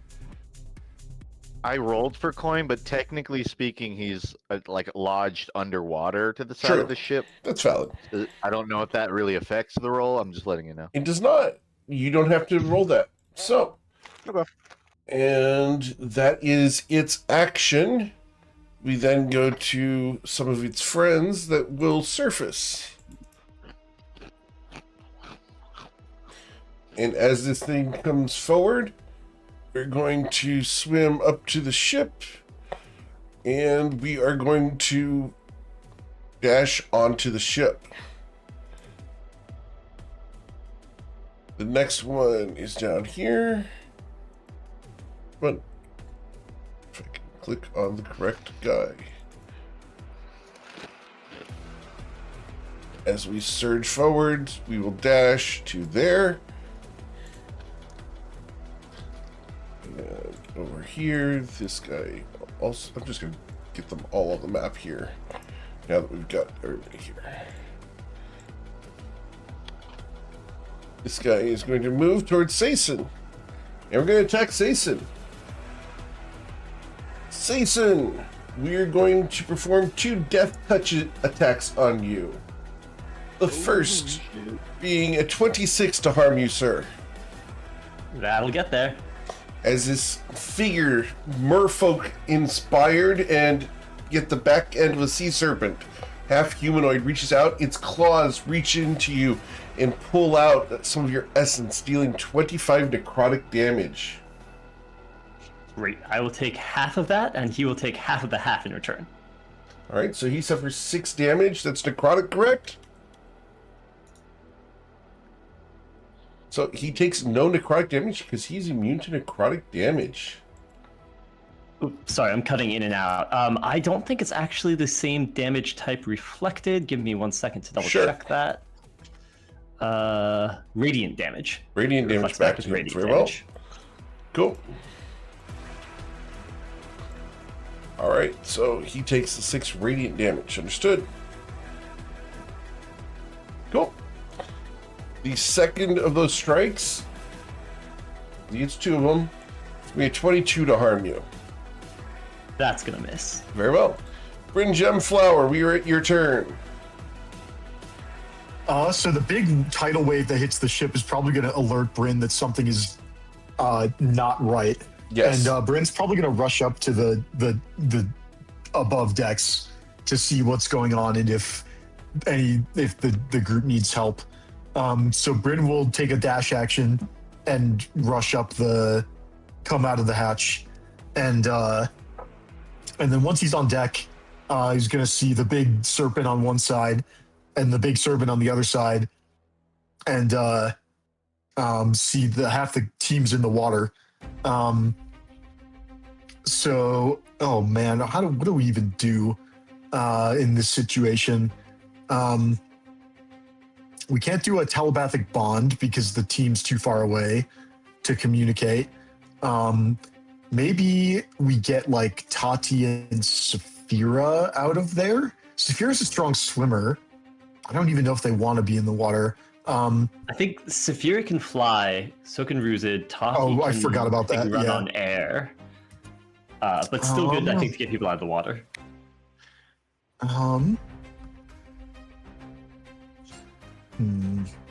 Telekinesis might be useful, but that only like imprisons one guy.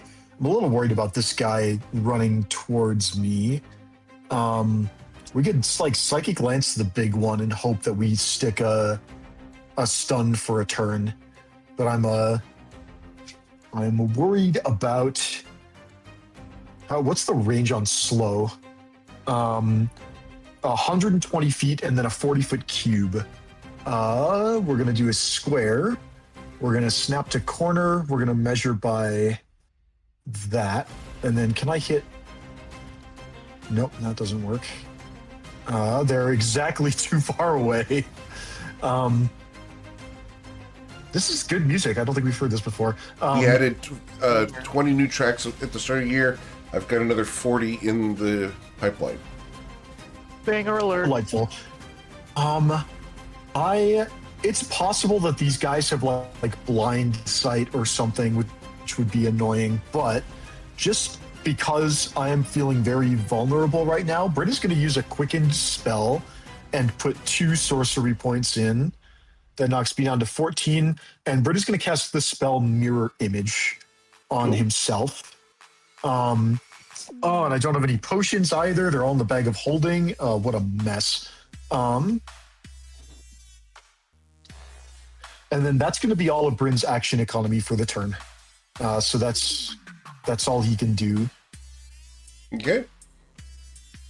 Then we go to Saphira. I'm gonna fly up over the sky to the other side and flash.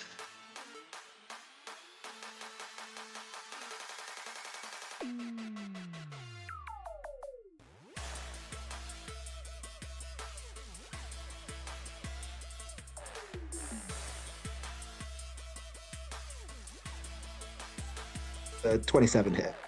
27 to hit, and you were striking that guy. Yes, 27 will hit, dealing 44 damage. And then For the record, Saphira, the color you have chosen for your marking is blue. Yes. That That's inconvenient on a blue background with blue creatures. Yeah.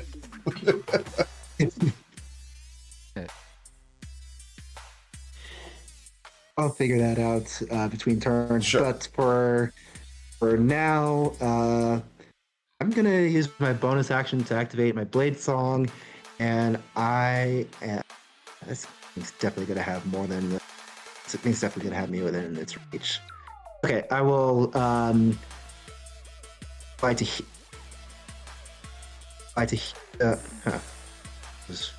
okay, roll 20's glitching out of me. Okay, I'm gonna fly 1 square to the left, take an offhand attack at the really big guy. There we go. And that will strike him, dealing 8 damage. And then I use my sword's ability to take an extra bonus action to take my to activate my Blade Song as I fly.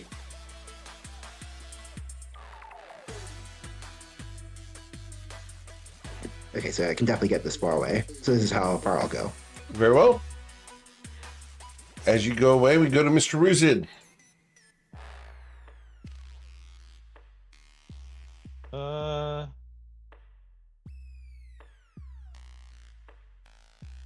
Let's start by my options. Yeah. Okay. I'm gonna start by using transformation, become a very big kobold. Very big kobold, understood. I'm gonna use my bonus action to do Giant Smite, and then do spend my main action to cast Enlarge Reduce on myself. So you should be this big. Yes. And you use the big dragon form for this, correct? Actually, just a big kobold. Just big kobold version? Alright. And then It's this version. Concentrate. No, still the same token. Oh, still the same token. Understood. I will go back. Oh, there you go. You did it. And then can I mark these things so I don't forget? Because it's going to be 10 billion status effects, and it'll get confusing. And that's my action. That's my bonus action. Do I wish to do more here? Let's see here. Can't really. Okay, I'll just end my turn at that. Okay. After Ruzid, we then go to the Scion that's here next to Tati and Ruzid. We're going to mess with one of the two of you. 1d2. Number 1 is Mr. Ruzid. Okay. Mr. Ruzid, we're going to death touch you twice. The first time being a 15, the second being a 25. Just gonna on the 25 is gonna cast the shield spell Very well. and bring his AC up to 30. Cool. This guy is going to dash onto the ship. Tati is going to go, oh dear. Hi, my name's Tati. And is going to strike at the figure next to her. With a 20 to pierce it, she will strike it. She dealt 26 damage to it because Ruzid is adjacent. She's going to then use her bonus action to disengage. And she's going to climb on top of Ruzid as best she can. Alright. This Scion here is going to move onto the vessel and dash to there. Mr. Coin. Coin's looking through water. He's gauging whether anyone overboard is trying to get back on board quickly. It does not appear so. Saphira is actively going further from the ship. He's gonna assume, all right, the other side's probably getting hit too. He's gonna go up on the ship. That'll take 5. He's gonna do a survey. These guys are on ship. Are they Affirmative. Are they like trying to trash the ship, or are they looking for someone to fight? They haven't attacked anything on the ship yet. Okay. Coin is going to bolt northward. He's going to kind of jump 10 feet in the air, grab a rope, fling off of it, and then feet first is going to fly into this dude with a kick. Sure. This is an attempted stunning strike. Cool. As you do manage to impact him, you dealt 7 bludgeoning damage to him. His Constitution beat saving 19. throw. His con save was a 26. Yeah, it was. Coin is going to kick off of him into this creature to the right Sure. with a headbutt. Unarmed strike with a stun attempt. Very well. Dealing 7 bludgeoning damage to him. His Constitution saving throw results in a 13. He is stunned. Nice. I think my movement limits me a little bit here, so I'm just going to do like a retrace. Coin is going to shove off of this guy, do a backflip, and then do an over-the-head punch back on the first dude he attacked. Fun. This is also a stunning strike attempt. However, a 13 will not harm him. We will turn it into a flurry of blows, Of course. and he'll dismount. Well, you're invisible, He drags- right? Because of your empty body. Yes. So the 18 would have hit. So that did deal the 9 damage. And did you want that That to be a stunning simplifies strike it. as well? Yes. Very well. Cool. Nice saving throw for that. Come on. He's a 17. I believe I'm stunned. That's good enough for me. Coin will dismount. It won't be a flurry of blows. He will just end there Okay. and remain posted. Cool. Then we move to this Scion here, who's going to come and dash onto the boat right up next to where Bryn is. We'll go then to this guy who moves 60 feet to there. Oshin Ryman. What would Oshin do?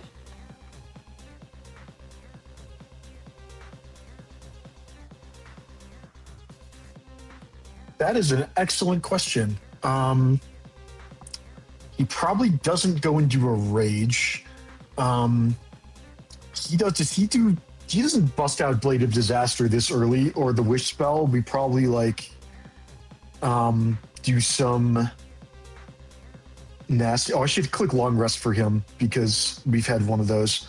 One moment. I'll hit that now. Oh, I do not have privileges. Yeah, thank you. I just want to keep track of what. Cheers. There we go. Oh, it looks like I do have privileges now. Thank you very much. Looking at high-level spells, global. Oh, invulnerability is just spells in this. Chain lightning with everybody in the water. That sounds bad. Oh, that's great. Cinematic. Cinematic for sure.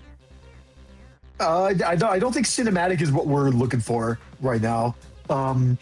We have Hold Monster from the Staff of Power. That might be good. Or be just a creature you can see within range or be paralyzed for the duration. That seems really good right now. We're going to just go for that. Nope, that's my character sheet. So we're going to cast... Oh, yes, he knows it, and we're going to cast it off the Staff of Power. Oshin is going to cast Hold Monster. Monster from Oshin, Staff of Power. And we're going to target this big guy right here. Big guy right next to I you? have no idea if this is going to work. Yeah, the big dragon, green dragon sea monster. Sure. With a wisdom save against Hold Monster. Very well. It's wisdom saving throw with magic resistance. It's a 25. Ooh, that sucks. Okay.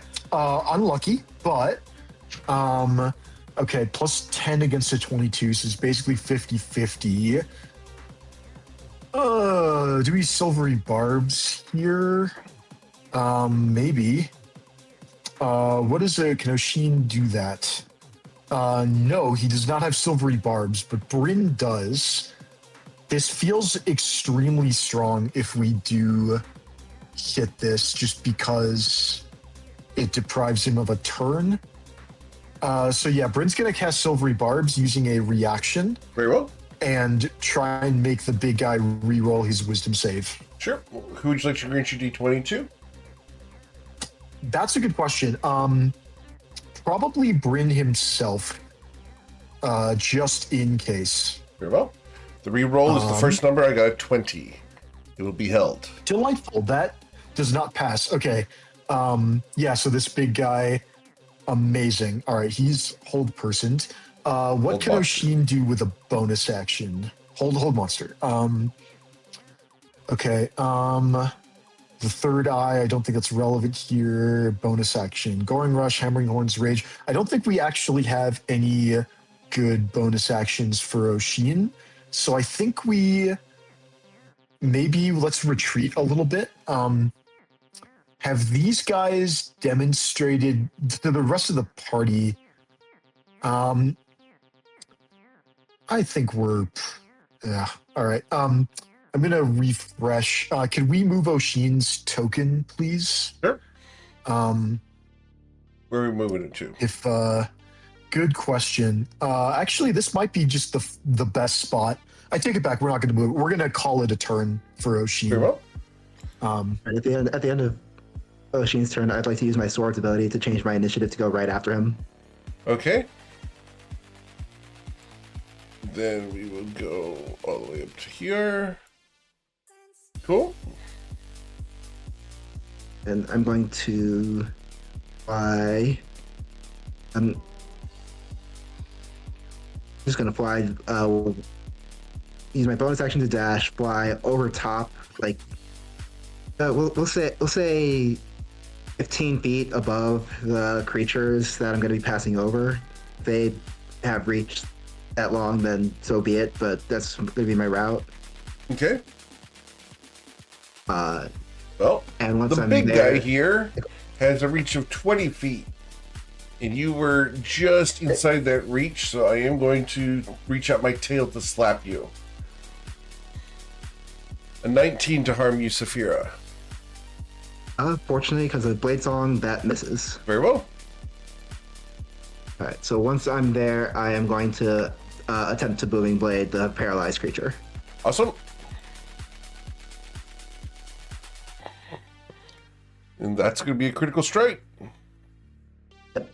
So that's going to be 18. 18 plus 50. 18 plus 54 would be 72. 72 plus 28 is 100 damage. Boom.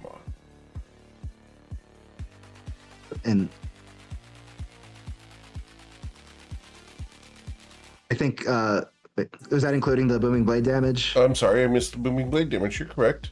Okay. So that should be an additional 37. Got it. Yes, sir. And we'll continue flying until I am right there, and that'll be it. Very well.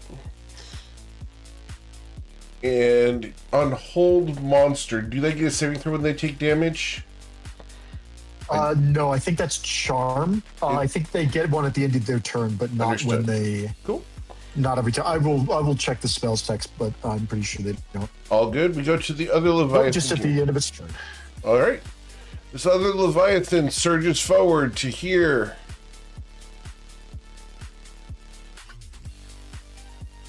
As it gets to there, we are going to choose to focus our fire on one of the people here. And that's going to be one of 3 people we're going to mess with. 1d3. Number 1, Mr. Ruzid. We're going to slam at you and then use our tail. The slam, Ruzid, is a 31 to strike you. That hits. In spite of your shield, he crushes into you, dealing 16 damage. Ow.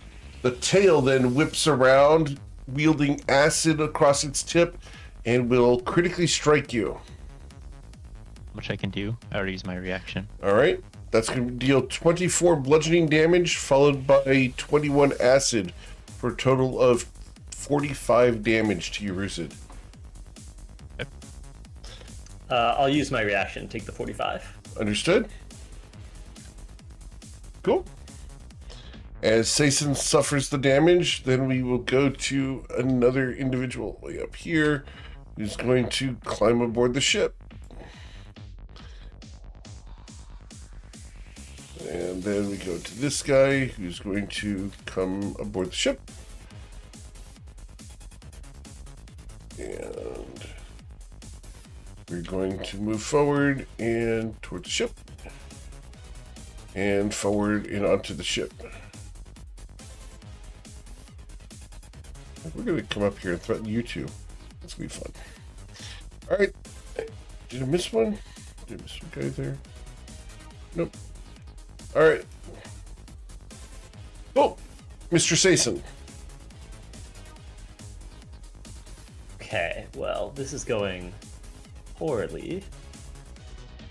All I know is I want to be on the ship for any crazy plans, so I'll take one step this way. That guy can attack me if I'm out of Just his need an range. athletics check to swim. Sure.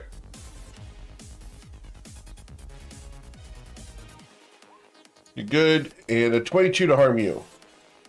That's not going to get there. Very well. Great. I'll go one step this way. I will use my bonus action to phase step, teleporting back onto the ship.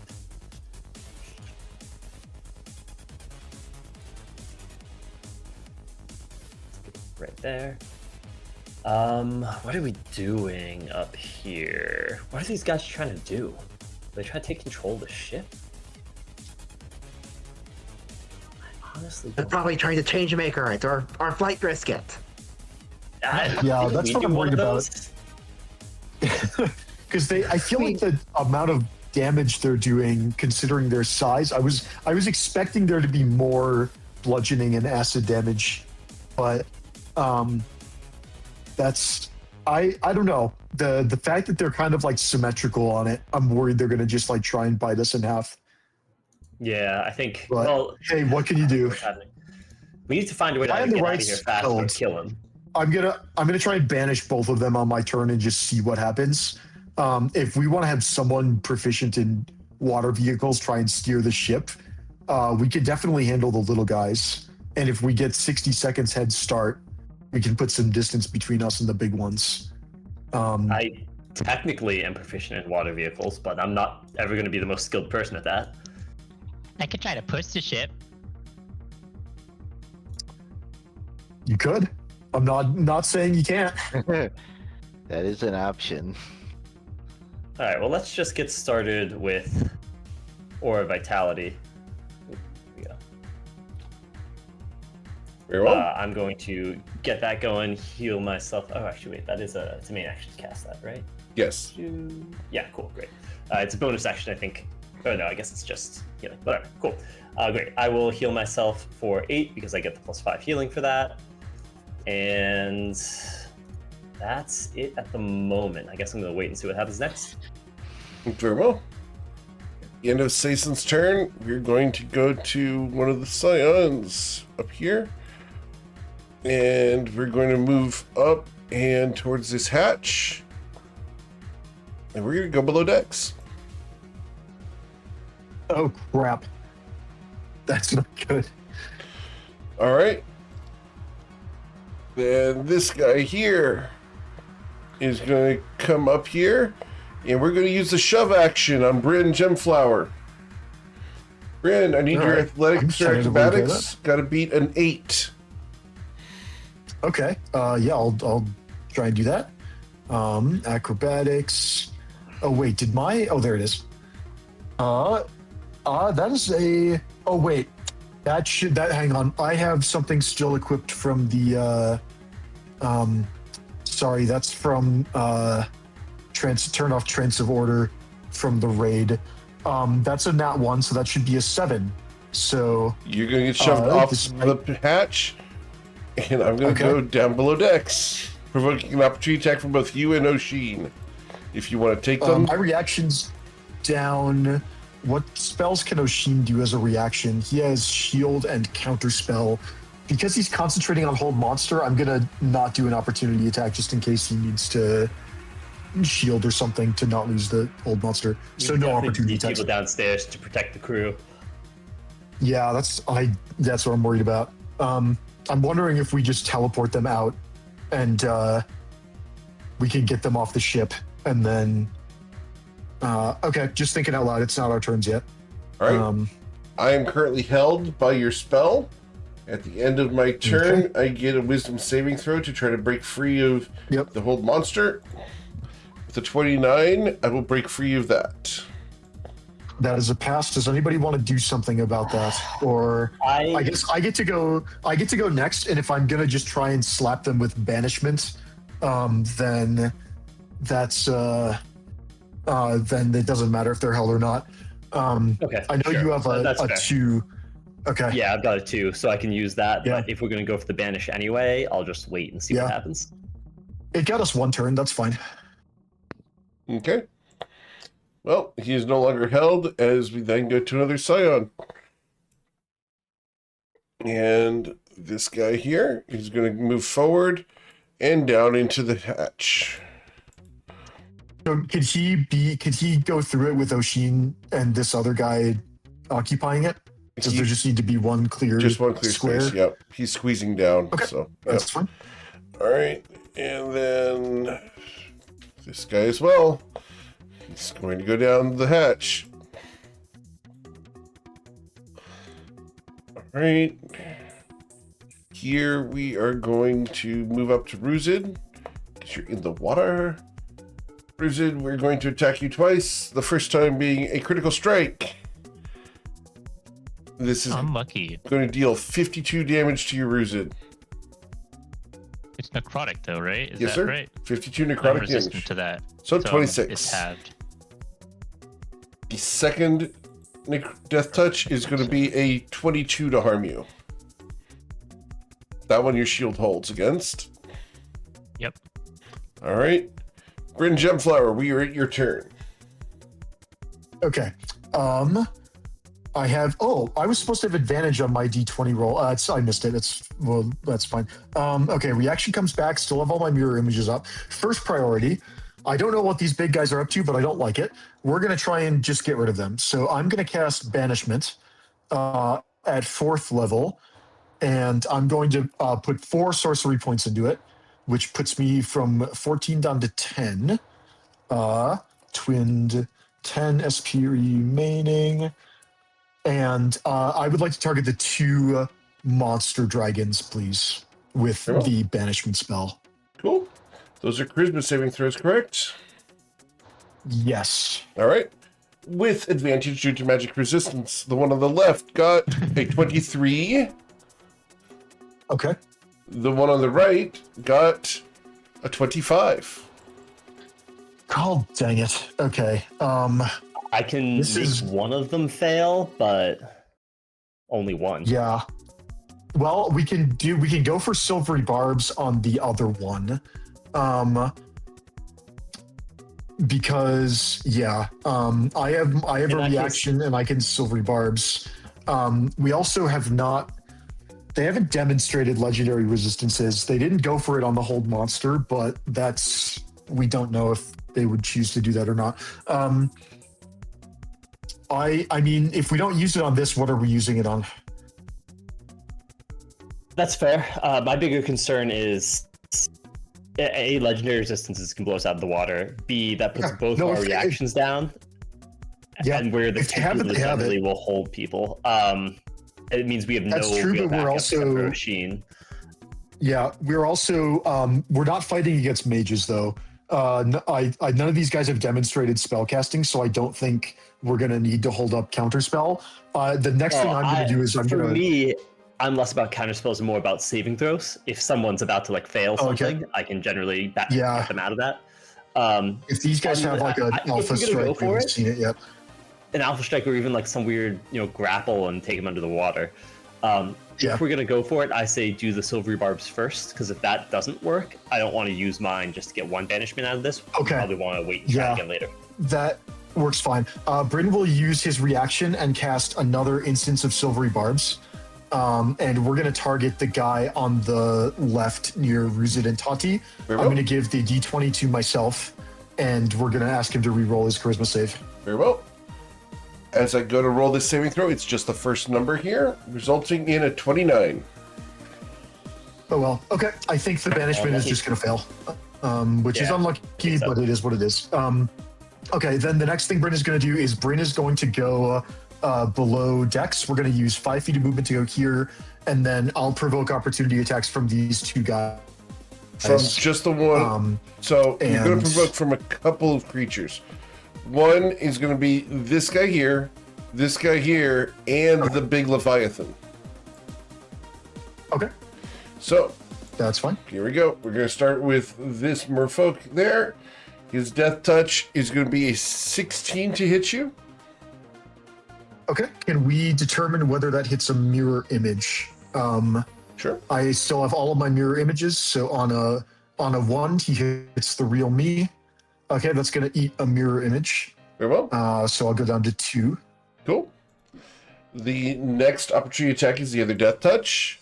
A 22 to harm. Okay. All right. That does get me, but let's see if that eats a mirror image. Sure. I've got only... on a 1, he gets me. Unlucky, but I am resistant to necrotic, so I will take 14 points of damage. And then the Leviathan is going to attempt to slam. A 30 to harm you. All right, let's hope that hits a mirror image. Are these guys relying on sight to target me? They are. Okay. Let's roll another 1d3. That will hit a mirror image. Very well. You got one left. But you managed to go down below Dex. That's really... I'm shocked that they're only doing 2d10 of damage, but I guess I'm not complaining about... Okay. Can I see the...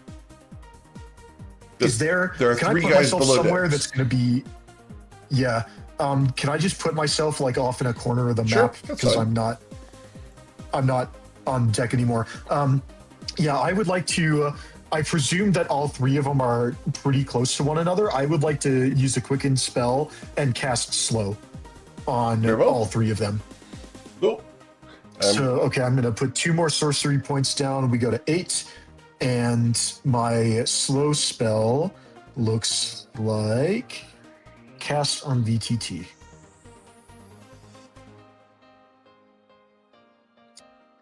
Yep, All right. So the wisdom saving throws against this spell: 30, 25, and 28. God. Okay. Well, unlucky, but it is what it is. They all pass. Yep. That's I'm gonna use the rest of my movement to get close to to get just right up in their faces. Okay. Because I think I am probably more durable than the other party members. And then just at the end of my turn, I'm just gonna shout, invaders below decks. And just alert anybody who can hear me, just let them know, and whether they choose to come and fight or choose to hide is their prerogative. But that'll be the end of my turn. Okay. Ruzid? I'm going to start my turn by activating my Hill Rune. Okay. To get resistance against bludgeoning, piercing, and slashing for a minute. Sure. Let me put another marker for this. I don't know. This one. Sure. Also take down the other ones. Cool. And that would be my bonus action. How ravenous looking did this guy look? Does he look kind of hungry? Pretty hungry. Tell you what, we'll do this. Rar. Rar. Riz's gonna like attempt to grab. So he's gonna start doing some attacks. He's gonna attempt to grab this guy with his first attack. Wow, those are horrible rolls. But you grabbed him. Doesn't matter. And then I'm gonna use my movement to fly up, like so. This guy's reach is 20 feet. I'm gonna fly up still within this guy's reach. Sure. So I'm gonna fly up like 20 feet in the air, and then attempt to throw this guy at his mouth. Okay. So let's go ahead and get an improvised weapon and strike. You're not. Are you Tavern Brawler? Yeah. Let's do Tavern Brawler strike, please. Yeah. Okay. Sure. Improvised weapon, dude. I'll do that. 25 will bludgeon them both for 10 damage each, as the sea serpent shuts his mouth instead of consuming his friend. But you booped him on the snoot using his buddy. Damn it. No, I thought he'd be hungrier than that. And he will slide down into the water off of his friend.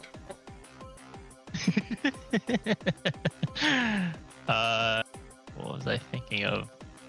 So that was 20 feet up. I still have 5 or 10 feet of movement. Yeah, I guess. I think it would be wise at this point to set myself up to not get walloped so badly. So I'm gonna fly. I'm gonna fly back down 10 feet. This guy should have got an opportunity attack when you flew up. Okay. So we will take that. A 23 to hit you. Does not hit. Okay, understood. Just jumping I'm through the gonna hoops. fly back down a bit, and then I'm gonna action surge and dodge. Okay. As Ruzid the Giant dodges, we're going to move towards. Okay, let's see here. I'm gonna just draw some attention, hopefully. The guy who just tried to attack you with an opportunity attack. You are currently flying, correct? Yeah. All right. I'm only a little bit above the ocean though, like 10 feet. 10 feet above the ocean? Something like this. Because I can't reach that high. 20 feet. All right. So I'm going to have to use my ranged attacks against you instead. So we're going to do a Mind Rack Bolt against you, Ruza, because Tati's on your back. Okay. So a 26 to hit you, Ruzid. I'm going to cast a shield spell again. All right. As the shield comes up, the Mind Rack Bolt fails. I can only do one of those. Should be with disadvantage. Yep, because you're dodging, so it's a 26. Yep. All right. The next guy is up here and stunned, so he doesn't get to act. Tati is going to hoop and holler about how cool Roosit is. And is going to I think she's going to wait until she can attack something with her dagger. If only my plan to feed this guy to the big monster worked. Then it'd be even cooler. Right up here, this guy goes below decks. Mr. Coin. Coin is gonna take a leap at the large creature to his right. Yes, sir. He's gonna lunge himself. He's trying to. This is gonna be another unarmed strike, stunning strike attempt. Very well.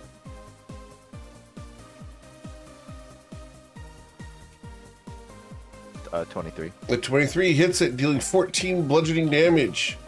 And its con save against your stunning strike will result in a 19. That meets it.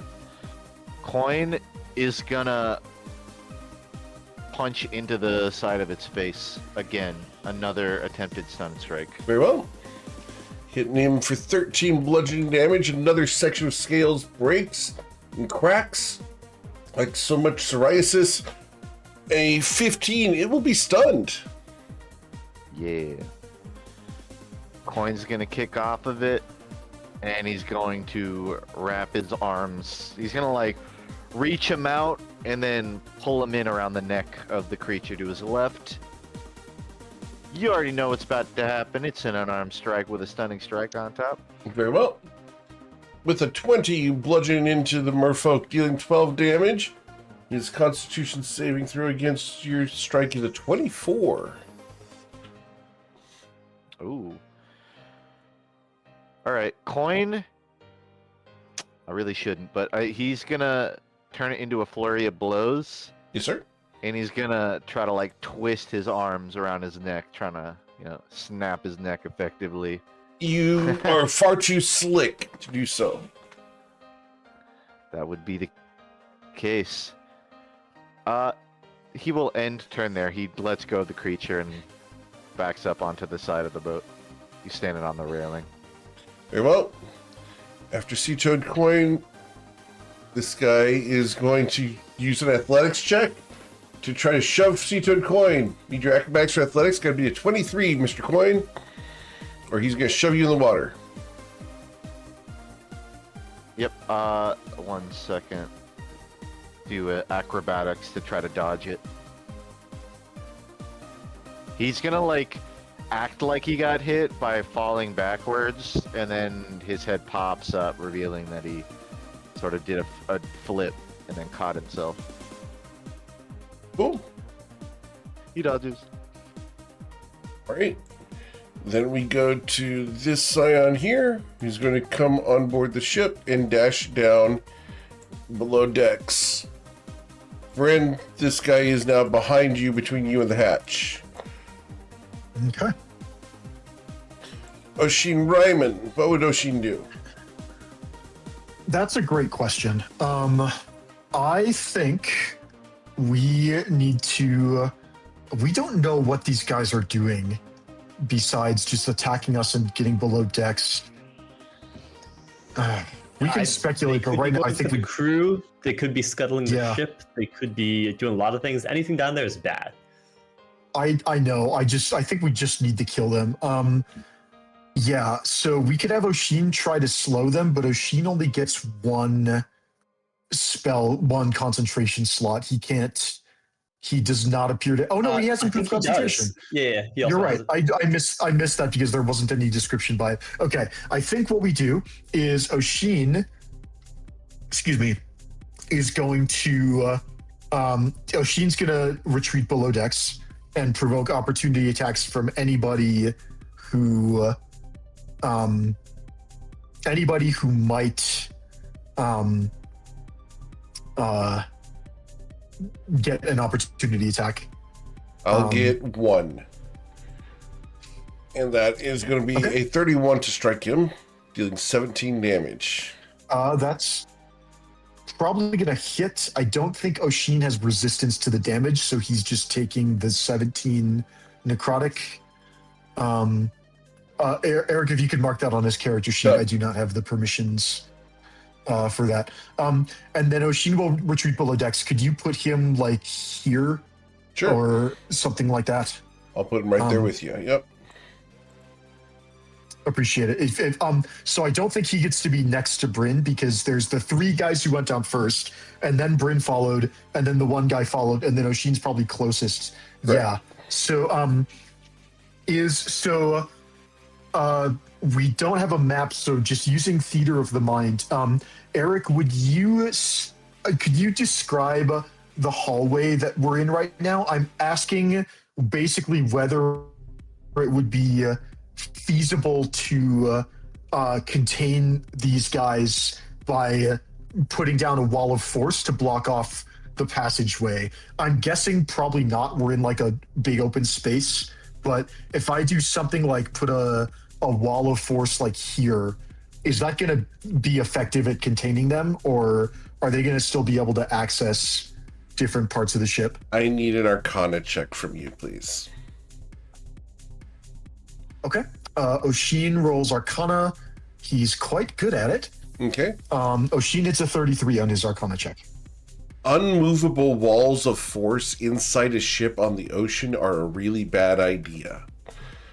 Now, could you do it? Oh, yes, you could. The movement is okay. But the movement is going to be the location is going to be fixed relative to the reality. the sheet floor, and not fixed relative to the. Okay. Okay. So, could you? That's Yes. fine. Do you want to? Probably not. Okay. If that's the way it is, then we will go to plan B. Oshin is going to attempt his own slow spell Very well. on guys. Do we go for slow or do we just go for damage? Probably we start with slow and then we hit him with the damage. So yeah, she's going to cast slow, and he's going to target the 4 bad guys who got below decks on this side of the ship. Okay. So all 4 of them? Yeah. All right. So wisdom saving throws for each of them. Well, these are straight rolls. So 1, 2, 3, 4. All right. 2 of them are slowed. All right. It's an improvement. I'll take it. We're 2 out of 7 on that. Okay. And then I think is there what are your guys' thoughts on just going right for Blade of Disaster to just murder these guys? It's the only bonus action spell we have that's not Misty Step. Honestly, I'm there- kind of into it. I think it'll make short work of these guys, and I think if we A, keep the below deck secure, and B, can make sure these guys don't scuttle the ship, that'll be great. Yeah, I think there's one guy who got through on the north end, but I don't think Bryn and Oshin might have seen that happen. Bryn doesn't know because he was below decks at the time. Okay, Oshin's going to use his, what's his con save? +8 and advantage, +8 and advantage, and this is going to be a DC 20. Oh man, I don't like it. I really don't like it. The odds of hitting both. I don't have, Bryn can't support him. I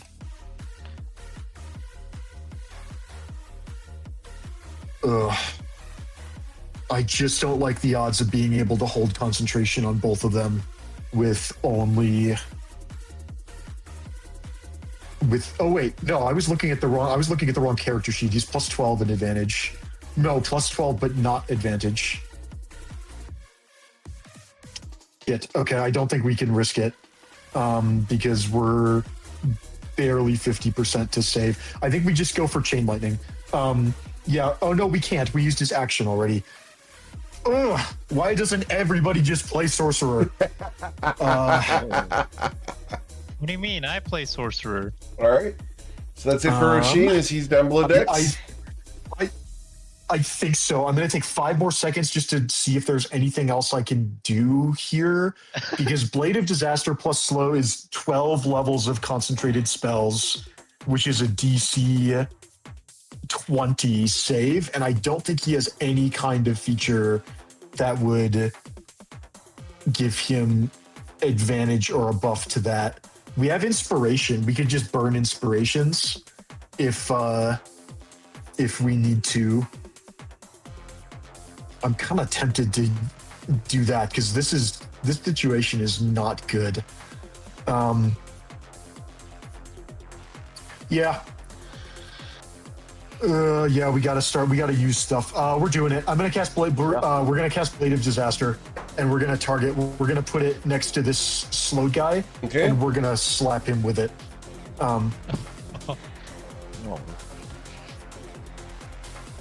Sounds like a disaster for him. And then it's 37 force damage Got it. on a 27 to hit. Yes, For sir. the first guy. Okay. Well, one crit probably does him in, but we just gotta. All right, and then we'll go to the end of Oshin's turn. He has to make a DC 20 con save to maintain both spells. He whiffs horribly. We're gonna. Oh, it does. Oh, thank you. Glad someone knows what they're talking about. We'll do a second Blade of Disaster attack. We're gonna have to re-roll that save, but we'll cross that bridge when we come to it. How do I trigger it again? Do I just Do hit the spell attack roll? the cast button again? No, do the spell attack roll up at the top of the is spells. there? Scroll all the way up to spell. It's up to just top. spell attack. Okay. Yes, sir. Yeah, I see. 25 to hit That would hit. and for 30 force damage. Got it. Excellent. Okay, and then if Eric, if you could please remove Oshin's inspiration, and we're gonna re-roll that con save. Very well. We make it. So we keep slow and Blade of Disaster. All right, Oshin's inspiration goes away. And got to do that in two places, on his character sheet and on my track. Understood. Got it. He saved. Cool. After Oshin, we go to Saphira. Correct. So I did I see someone go down this hatch up here? Yes, you did. Okay. I'm going to attempt to follow, Understood. and I will provoke opportunity attacks that I can be sure I have enough movement to get there. Okay. This guy is stunned because of Sea-Toad Coin and cannot attack you. The other two, you can literally fly past them without provoking, so you go down below decks. Good. All right. We're going to move you off to the side over here with your opponents over there. So let's grab them. We're going to put them on the map for you to be able to see. All right. So I will position myself so that I'm on one side, and the two, like, I'm just behind both of them. Sure. Like, I guess if it's a line, it goes them, then me, so that there's no one else other than my target within 5 feet of me. Okay. So I will make my attack. And you're going to deal 45 damage to the guy. This has to be the guy closer to you because the other guy is on the other side of him. Exactly. And I will put my offhand weapon away so I have a free hand to cast shield with if needed. Very well. But I'm going that to will line be them it. up like so that we know the difference. Cool. All right. After Saphira, we go to an Abyssal Leviathan here, who is going to attack Ruzid, because Ruzid, you're Ruzid. Yep, I'm Ruzid. dodging for a reason. We slam at you, Ruzid, with a 24. Nope. How about a 19, sir? Double nope. As you are super tough, the Leviathan does not harm you. All right. Then we're going to come below decks as we come up behind Saphira. Saphira, we're going to attack you from here. Because you're in the way and I They do can't not get have past you. advantage because they do not have advantage because I have 18 levels of rogue. Very well. My 15 will not harm you. Nope. All right. Great. This guy here is going to shout something, and he moves this way to attack Sason. Sason, a 15 won't harm you, nor will a 20. All right, then we go to this guy here, who is going to come to the hatch and stick his head down the hatch, because there's no room for me to get down there. And he's going to shout something. This guy comes down to the hatch behind Oshin to there, and will attack Oshin. A 27 to strike That's Oshin. probably fine. 27 is going to beat his armor class. I'm looking at his... He has the shield spell, but I think it's kind of fine because this is a DC 12 con save and he can't fail that. So Oshin is going to eat... He's going to take the hit and take 24 necrotic damage. If you can mark that off, please. Done. And then he's going to make a Constitution saving throw DC 12 for each spell separately. And he makes them both. Okay. Cool. After making that saving throw, then we go to Mr. Sason. Okay. Oh boy. I think I want to stay up here and help. I think on Tati's next turn, we should ask if she can go down and help on the northernmost port, because, or, you know, the northernmost entrance, just because I can't get there easily and she can go through walls. So that might be good for us to get. I think I'm going to go... Okay, let's start first with a little bit of healing, or vitality healing. Great. Heal a little bit up from that. Then I'm going to do a 5th level banishment, I think. Yeah, I'm going to do a 5th level banishment. I'm going to cast it on both of the 2 really big guys. Very well. Oh, you can upcast it. Holy cow, I just realized that. I don't have to be burning 4 sorcery points on this. Oh, I didn't even realize you'd be doing that. If I had... No.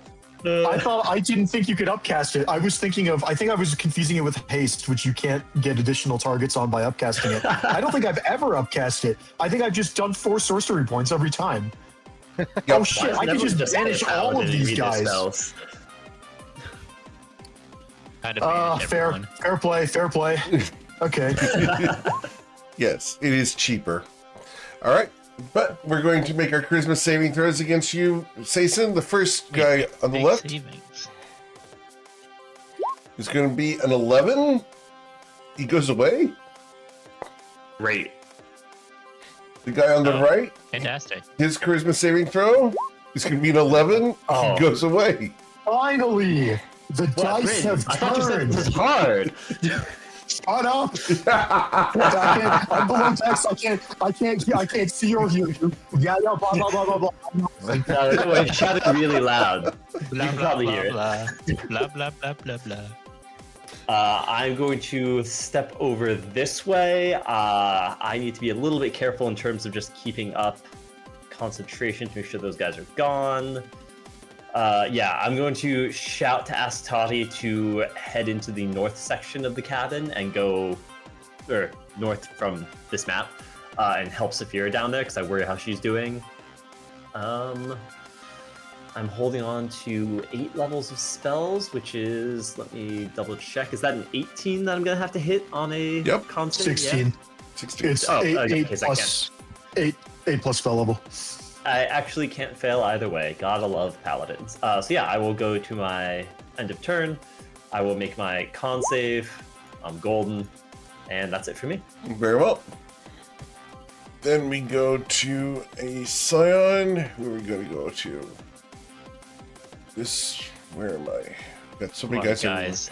All right, so Yeah. Saphira, the guy that's furthest down the hatch from you, surges forward down, and you can hear him going down multiple stairways to the very bottom of the ship. He dashes, and then you're going to hear him shout back from down below there. Solua ai ole talara, cristali no poisa, e demone ha ravinoski Parantika. And that's going to be the end of his turn. Does Primordial Wait. Do I recognize Primordial? Do you understand Primordial? Bryn knows Primordial. Very well. Then we will send this to Bryn. Why do I feel like He's a he's trying scholar. to find the crystal that's generally on these ships to scuttle the ship and then realizing it's not there? They're after the crystal. Bryn's gonna say that out loud to. That was such a fantastic guess. Called shot. He's gonna say that Well, they had to be after something. I regret not voicing the prediction earlier, so I could claim credit for it now. But I didn't. As my dad used to say while watching Law and Order, if you don't call it, it doesn't count. So. I love your dad so much. He and I would get along so well. He loved to make predictions in his police dramas. Oh, that's so My good. dad, but with He Shark Tank. would always ask me to make a call, and I would say, "Dad, please just let me watch the show." Shark Tank's another great one to do that on. My dad loves predicting the deals. Yeah. Okay. Yeah. It's Bryn's gonna say out loud. They're after the crystal, and then Bryn's not gonna say anything else because it would clue the rest of the party in to what their intentions are, and I think that would be unfair. So yeah, we can just go to the next turn. All right. Well, at that point, I need to go to this guy here who's slow. He's going to move up towards you slowly, Bryn, and he's going to attack you because you're in his way. He doesn't recognize you. That's what he does. He's welcome to try. All right. The attack roll from this guy is going to end up being a 16 from the first one and a 30 from the second. If he he's is slow, Yep. he only gets one attack. You're correct. So 16 might still break a mirror image. Okay.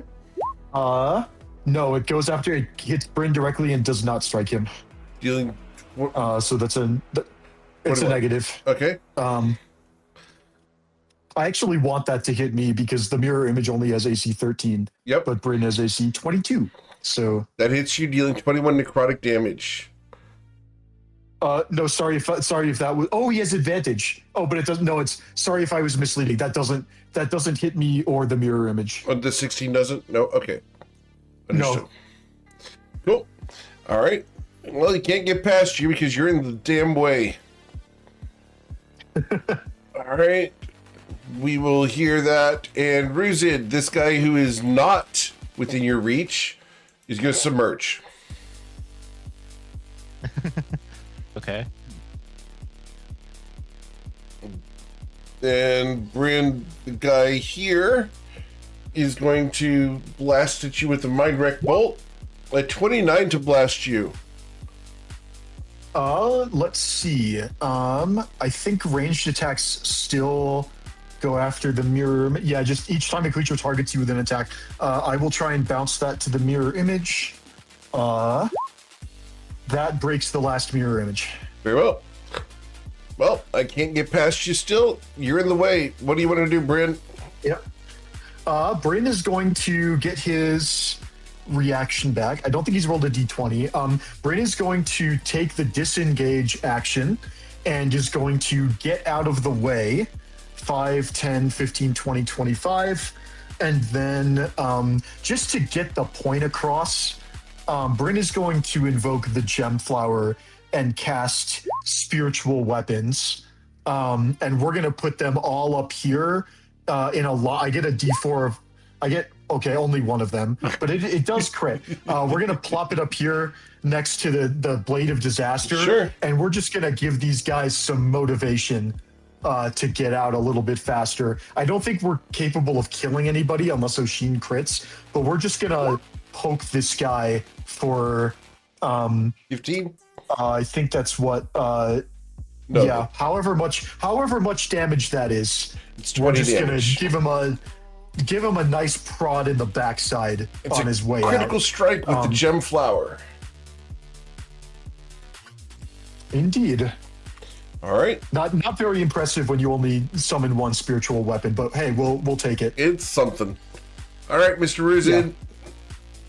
Yeah. Most of the time when spiritual weapons get summoned, it is one of them. Strategy. I'm gonna get my butt over here, and I'm gonna start throwing these guys off the ship. Okay. As Tachi comes flying with you, yep. And just throw them off the ship, whatever that requires, whatever amount of attacks or All right. whatever. Need your athletics check. Gotta be 17. So it's your first attack is to grapple, second is to throw improvised weapon. Sure. Okay. Off he goes. Do I need to I guess I don't really need to hit, so it doesn't matter. I'm just throwing him You're away. throwing him. If you're just disposing of him, that's all you're doing. That's fine. And then this other guy, I'm gonna grab, but I don't have a fourth attack, so I'm gonna go and dangle him over the water. Okay. Over here, and that's it. He's gonna try to resist that. Oh wait, yeah, I didn't even roll because I just assumed success. Yep. So he will submerge as well. Bold assumption. All right. Okay. Anything else, Mr. Ruzin? Doing some cleanup for you guys. Yep. And that's my turn. All right. This guy submerges. Actually, I didn't use my bonus action. Sure. Might as well. I'll use my bonus action to activate the frost rune, because why not? I have so many uses of this thing now because of my level 15 Loving it. ability. I'm going to use frost rune and get +2 to all ability checks that use strength or con. That's pretty good. Frosty. All right. Take down all my other things. Tachi's going to prepare to attack something if something necessary needs it. All right, up here, Saphira, the guy that's down the stairs from you, turns and tries to get up the stairs. He's going to attack you. A 16 won't harm you. Does the 28 get you, Saphira? Be careful what you're doing with that touch. Dealing 27 necrotic damage. And resistance to that, so I will take half. 13, understood. Cool. Then we go to Mystery of the Coin. Coin's going to wrap around this dude, take an unarmed strike. You know the deal. Stunning attempt. Yes, sir. As you swing around, you bludgeon him, dealing 10 damage. His Constitution saving throw results in a 23. Damn. Okay. Coin's gonna kick off of him. This will trigger another unarmed strike. No stunning attempt on this one. Okay. Dealing 8 damage on this other guy, correct? The first one. The one first he guy. kicked off. Understood. I That's apologize. sort of like an exit attack, Yes, sir. effectively. I follow. But there will be a third final attack hitting the one that Coin just moved to. All right. And Is this a flying stunning kick? attempt. It's a flying kick, yeah, it's a cartwheel. Oh, a cartwheel kick. Awesome. Cool. I had imagined a dragon kick from like Liu Kang, but nope. Cartwheel That'll kick's be cooler. the next one. That's Cartwheel the kick's next one. cooler. Stunning strike on This this one one's a too? cartwheel. Straight onto the head. Yes, yes. I got 27. I will resist the stun. They're learning. And that'll be it for Coin. All right.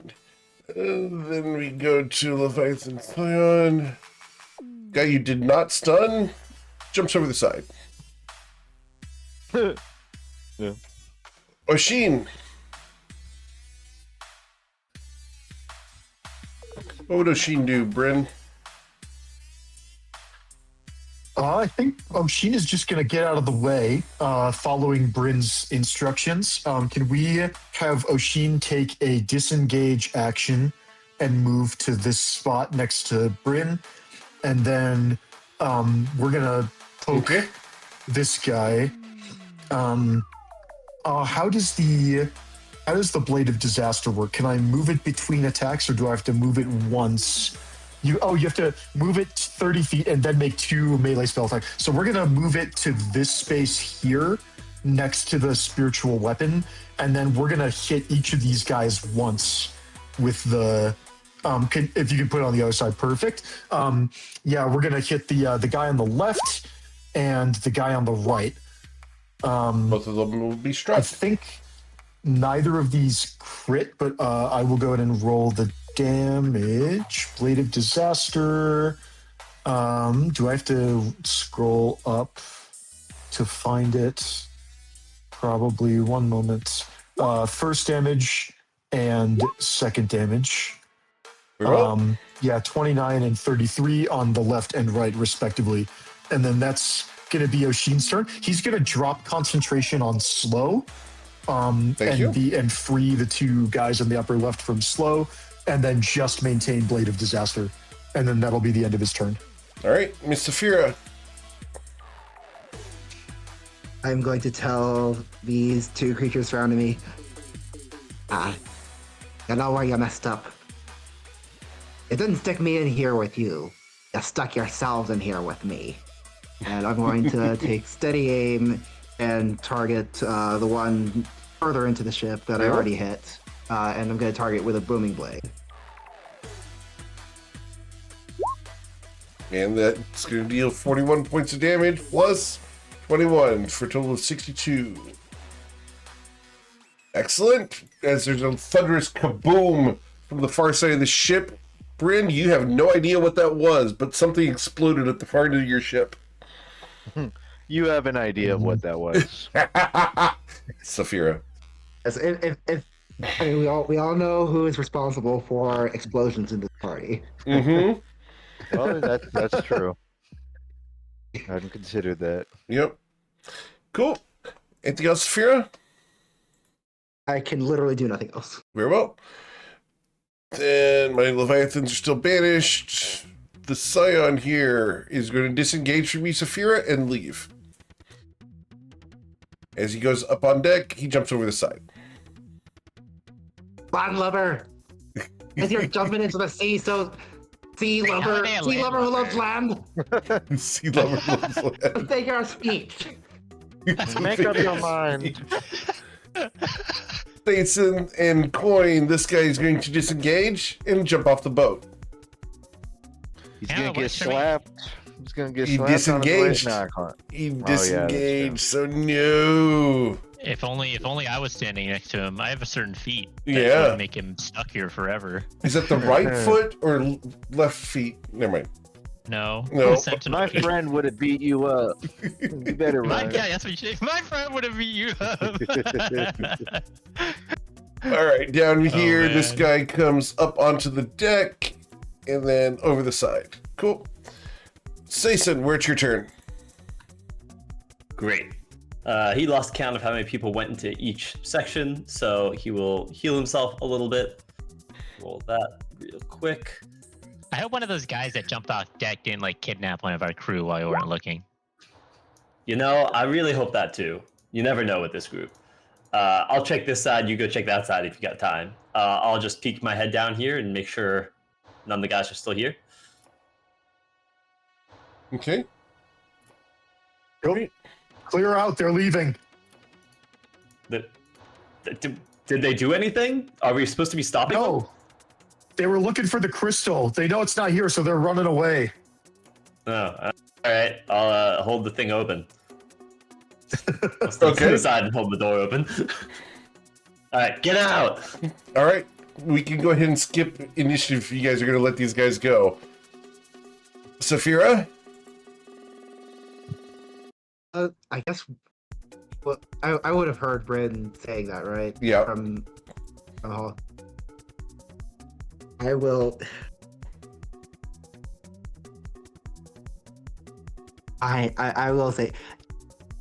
You're lucky I'm on my best behavior right now. But if I ever see you again, there's more where that came from. I'll let them go. And is this in Primordial? I don't know Primordial. They don't understand you at all. So they In will. that case, I will do the gesture where I point at my eyes and then I point at their eyes. Understood. The throat slash gesture. Whatever gets the message across. All right. Well, you guys will have disposed of this raiding party who was searching for the infernal energies aboard a vessel from Bourbon. Some of the downsides of traveling in such a ship.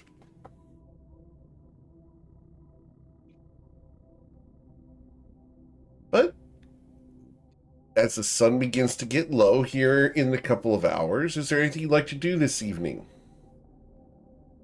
Bryn's gonna check on the crew and they barricaded themselves in. Good. I'm glad that they're physically okay. And Bryn's also just gonna check that they're sort of psychologically okay and explain what happened and why it happened, and just say that they were either after us or they were after something about the ship, and it turns out they were after the ship. And it's just so you know, something like this might happen again. And if anybody wants out at the next port, that's totally okay. We'll get you back to Nausea or anywhere else you want to go. But I'm proud of you guys for getting through the first raid. Veyric Foam Runner, one of the members of the crew, is going to step forward. She's a little shorter than the rest of the people on board. She steps forward. Sir, if you'll excuse me, I think I speak for the rest of the crew, even the first mate and second mate over there with this weird horn. And I'd like to say, out of full respect, fuck that.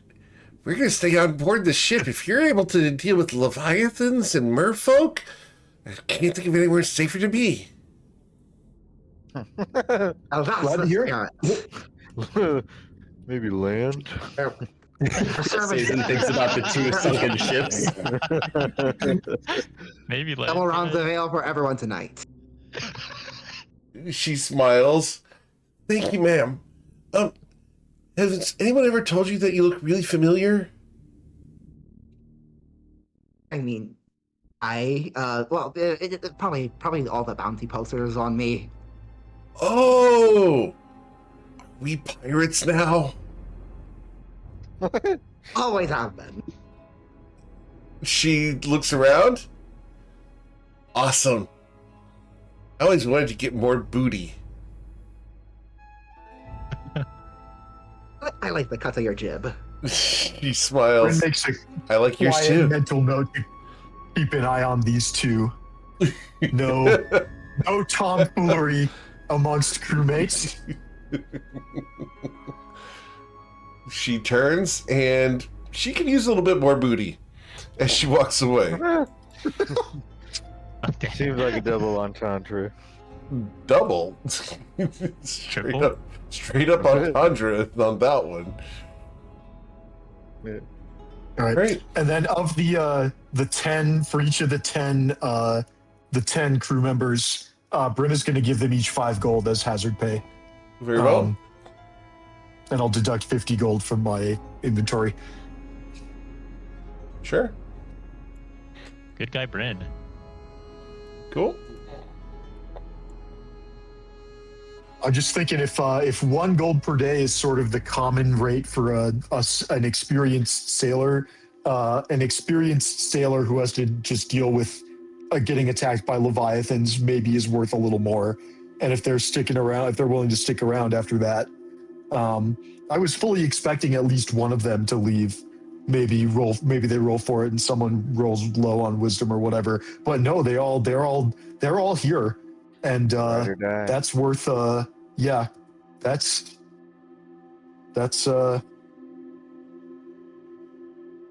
Bryn's gonna try not to feel too much responsibility for the safety of the team, but well, at least they know what they signed up for. Yep. Cool. Well, we're going to go ahead and do this fun thing where I actually get to show you the entire crew that you hired. And so here they are. Whoa. Whole ass crew. Look at that squad. They look more put together than we do. We let the teenager on board. Which was the teenager? The halfling? Oh yeah. Coin, you didn't hear Coin say that. Right. He's taller than Coin. Ouch. Out of pocket, Eric, but I get it. Out of line, but it's right. Understood. Cool. So, as you guys have managed to run off the invaders, you guys are able to spend the rest of the night recovering and resetting. So go ahead and hit the long rest button, please. I will hit the long rest button for Oshin and for Miss Tati.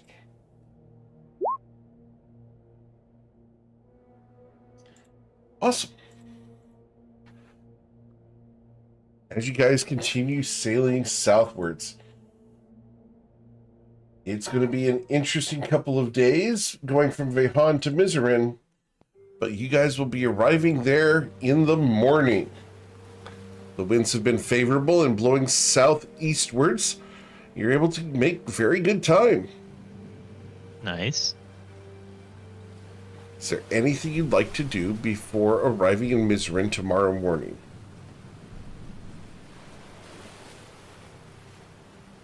Does anyone know anything about Mizerin? Should we do some research, maybe in like the Stone of Chronicles or something about it? Can Coin do a history check on if he knows it relating at least to trade? Sure, absolutely. Thank you, Mr. Coin.